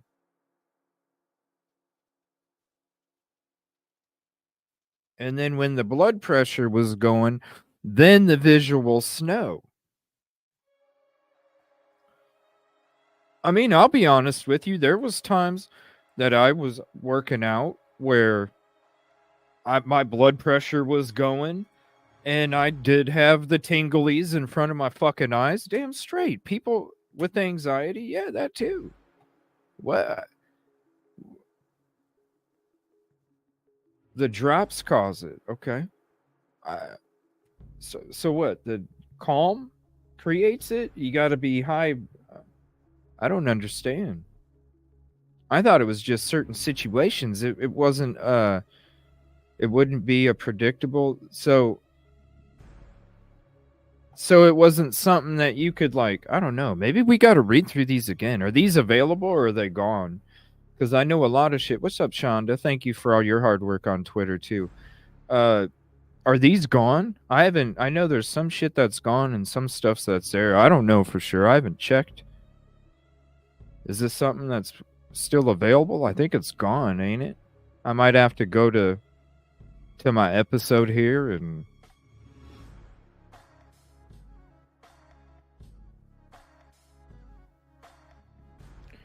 No, you're good, Daniel. I'm just, you know what I'm going to do, like if anybody's interested, and I'm sorry guys. I felt like I was taking you to Al Capone's fucking vault. You know what I'm saying? His tunnel. With this episode here. I don't know.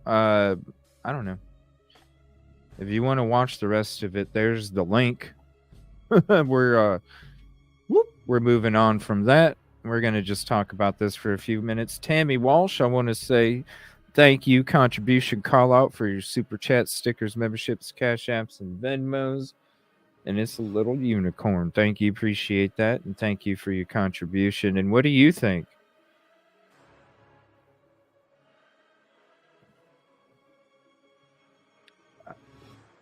You know, I have a friend that firefighter, EMS worker, has been in tragic situations where she had to perform her job. I might have to reach out to her and see if she would like to join the show here, one of these shows, and we can discuss about the protocols and different things like that, and then what you do in these kind of situations, like, you know.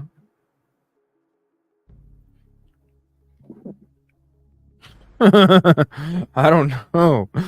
I mean, I want to read the book. I want to read the book, but I'll read it because it still sounds interesting to me. That could just, he was talking about a lot of his opinions. All right. Now, if it infiltrates the book, it is what it is. I'd still like to read it. So, I think I'll still read it, but it's going to be interesting. Like, yeah, they're being transparent, but then reporters are asking great questions that should be answered, and you ain't answering shit. Even the day that BK was arrested, when you had opportunities to answer because you didn't have to worry about tipping him off anymore, and you still didn't answer shit. But I don't know. I think this is legit. I think it's legit. This visual snow stuff that was being typed. Let me know. Do me a favor. If it, because this is all of my old files, like a lot of this stuff I lost like 5 months ago. So if anybody does have it, do me a favor and send it to Discord, Gmail, or Twitter if it's still available. I think this is one of the things that was taken off. But if not, I'll go ahead and read, or we'll go ahead and rewatch this sometime. I mean, 3 hours, though. That's a long. Maybe what I'll do is we'll just do that itself. I don't know. We'll see. I don't know. I think it's legit, though. But Silky and I were having that conversation earlier. I definitely think it's legit. But that's just my opinion. All right, let me see if there's anything breaking real quick. There was earlier. I'm just letting some more Epstein stuff drop before I have an episode. Just because it's a lot of nothing lately. So I'm just waiting for a little bit more. We will end up having an Epstein episode and some of these others. I'm going to put a post out there too. I'm going to put a community post out tomorrow, and I'm going to ask you guys what other cases. I'm not even going to have a multiple choice. It's just going to be type in chat what other cases you want us to discuss as we're going forward. I got enough content and articles and stuff to over 20 some cases. So you let me know what you want us to cover, and I'll see the top couple that are thrown in chat and in the comments on a community post, and we'll kind of start adding those into the rotation too. I have so much for so many different ones, so if there's a specific case or topic that you want, and I think it'll be better just to have a collection of what everybody is kind of thinking and not a multiple choice. I'll just let you guys decide, because hell, maybe there's even a case that I don't even cover, and we can start covering it together and use our mental approach like we do with these other cases and approach it the same way as well. Freezing outside? Yes. Freezing. Court rules are crazy. Again, we're going to be sharing some more stuff on Twitter. I want to say Shonda came in here too. I want to say shout out to her as well. Let me share this real quick. This is Shonda's post on Twitter. And thank you for that. Let me share this real quick. Let me go full screen if I'm able. All right, right there. We'll go full screen. Definitely check it out.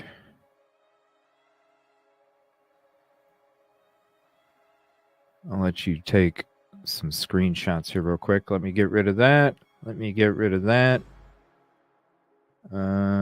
see. Where else? Where's the banner that's not going away? There it is. All right. So there's a screenshot for you. Definitely check that document out. Thank you, Shonda. Appreciate that. Here's page 2 or part 2 for you to screenshot.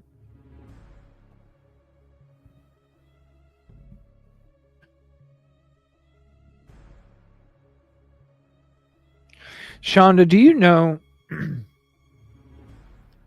Are you a medical? I know you. Do you know anything about that visual snow, Shonda?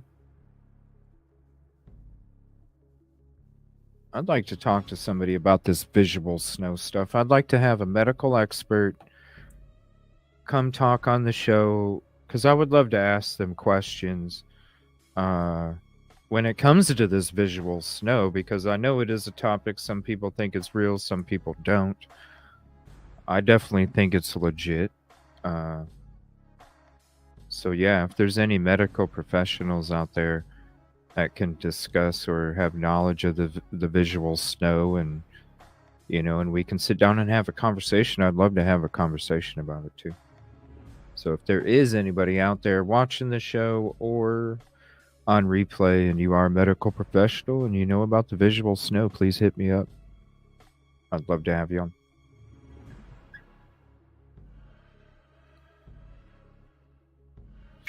All right, let's see if there's anything breaking. I'm not seeing anything so far. I'm just going to kind of skimmer before we end the show, and I'll be back on tomorrow morning and tomorrow evening.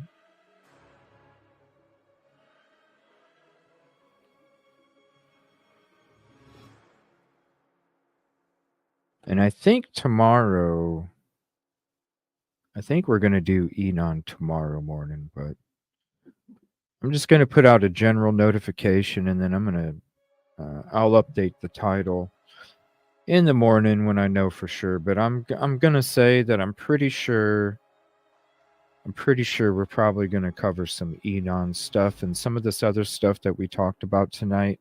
And then for all you guys that aren't able to join during the day shows, we'll go ahead and cover some of that same stuff we were talking about tonight. We'll talk about it tomorrow as well. So far, I'm not really seeing anything. Let me go through my list, see if I am missing anything I wanted to go over tonight for sure. Sorry about that. I feel like we almost wasted a little bit of time with that while Idaho slept. Are we missing? Shout out Law Office of Andrew D. Myers. There was another video that dropped from when I was there last week. He'll be on the show here very, very soon. And I think, nope, that's pretty much it. Yeah, we pretty much covered everything that I was going to try and cover tonight. And tomorrow, I'll be showing you guys the new Freeze t-shirt. Visual snow is real, affects 2% of the population per Mayo Clinic. And you know Mayo Clinic's the shit. Oh, nice. Let me know if you would, whether you'd like to join panel if you're comfy, or if you would like to call in. I have a call-in number that you can call as well. Yeah, just reach out to me and let me know, Shonda, if you'd be interested. I'd like to have a conversation about it. I think it would be very educational for the community to kind of have a conversation about this visual snow and the effects, psychological, all sorts of effects. I'm sure it affects everything. So I think it'd be a very, very, very interesting and educational conversation. So please reach out if you're interested. Daniel, thank you for the kind words. We got Christchurch coming out with a marriage tune-up. Yeah, they it's always about you if you listen to some of this stuff, you guys are gonna shit. Like, I don't know. It almost seems sexist in a way, but that's just my personal opinion. That's just my personal opinion. All right, everybody, we'll go ahead and talk about this some more in the future. We're gonna end it for the evening. Yeah, let me know, Shonda, whenever you're available. Let me know, and we'll have that conversation, even if it's a time I'm usually not live. Your schedule is my schedule, so if it's for a certain period, we can go ahead and pre-record it or whatever you need to do. I would love to be able to have the conversation live if we could, just because of then all the questions from everybody in chat. So maybe if you're available, maybe we could even do like a Q&A after a discussion about the visual snow and the effects. and things like that. So appreciate you, everybody. Appreciate you. I will see you tomorrow. I'm going to put out a link. It's just going to be a general one tonight, but I'm going to update it in the morning. Probably be Enon and some other stuff as we get in to some other use cases. And do me a favor, if there's any other cases, before I put up this community post tomorrow, if there's any cases you want me to try and cover or discuss, send it to either of these locations, and we'll go ahead and try and collect it, and we'll discuss it sometime in the future. Thank you all for your peace, positivity, and progress. I appreciate you so much, and have a peaceful and positive evening. Sleep tight, get some good sleep. Prayers to all the people that were affected by all those nasty storms the last day and a half. Our prayers are with you. Vibes are sent your way, and we'll see you tomorrow. Thank you, everybody. I appreciate you being a part of this community.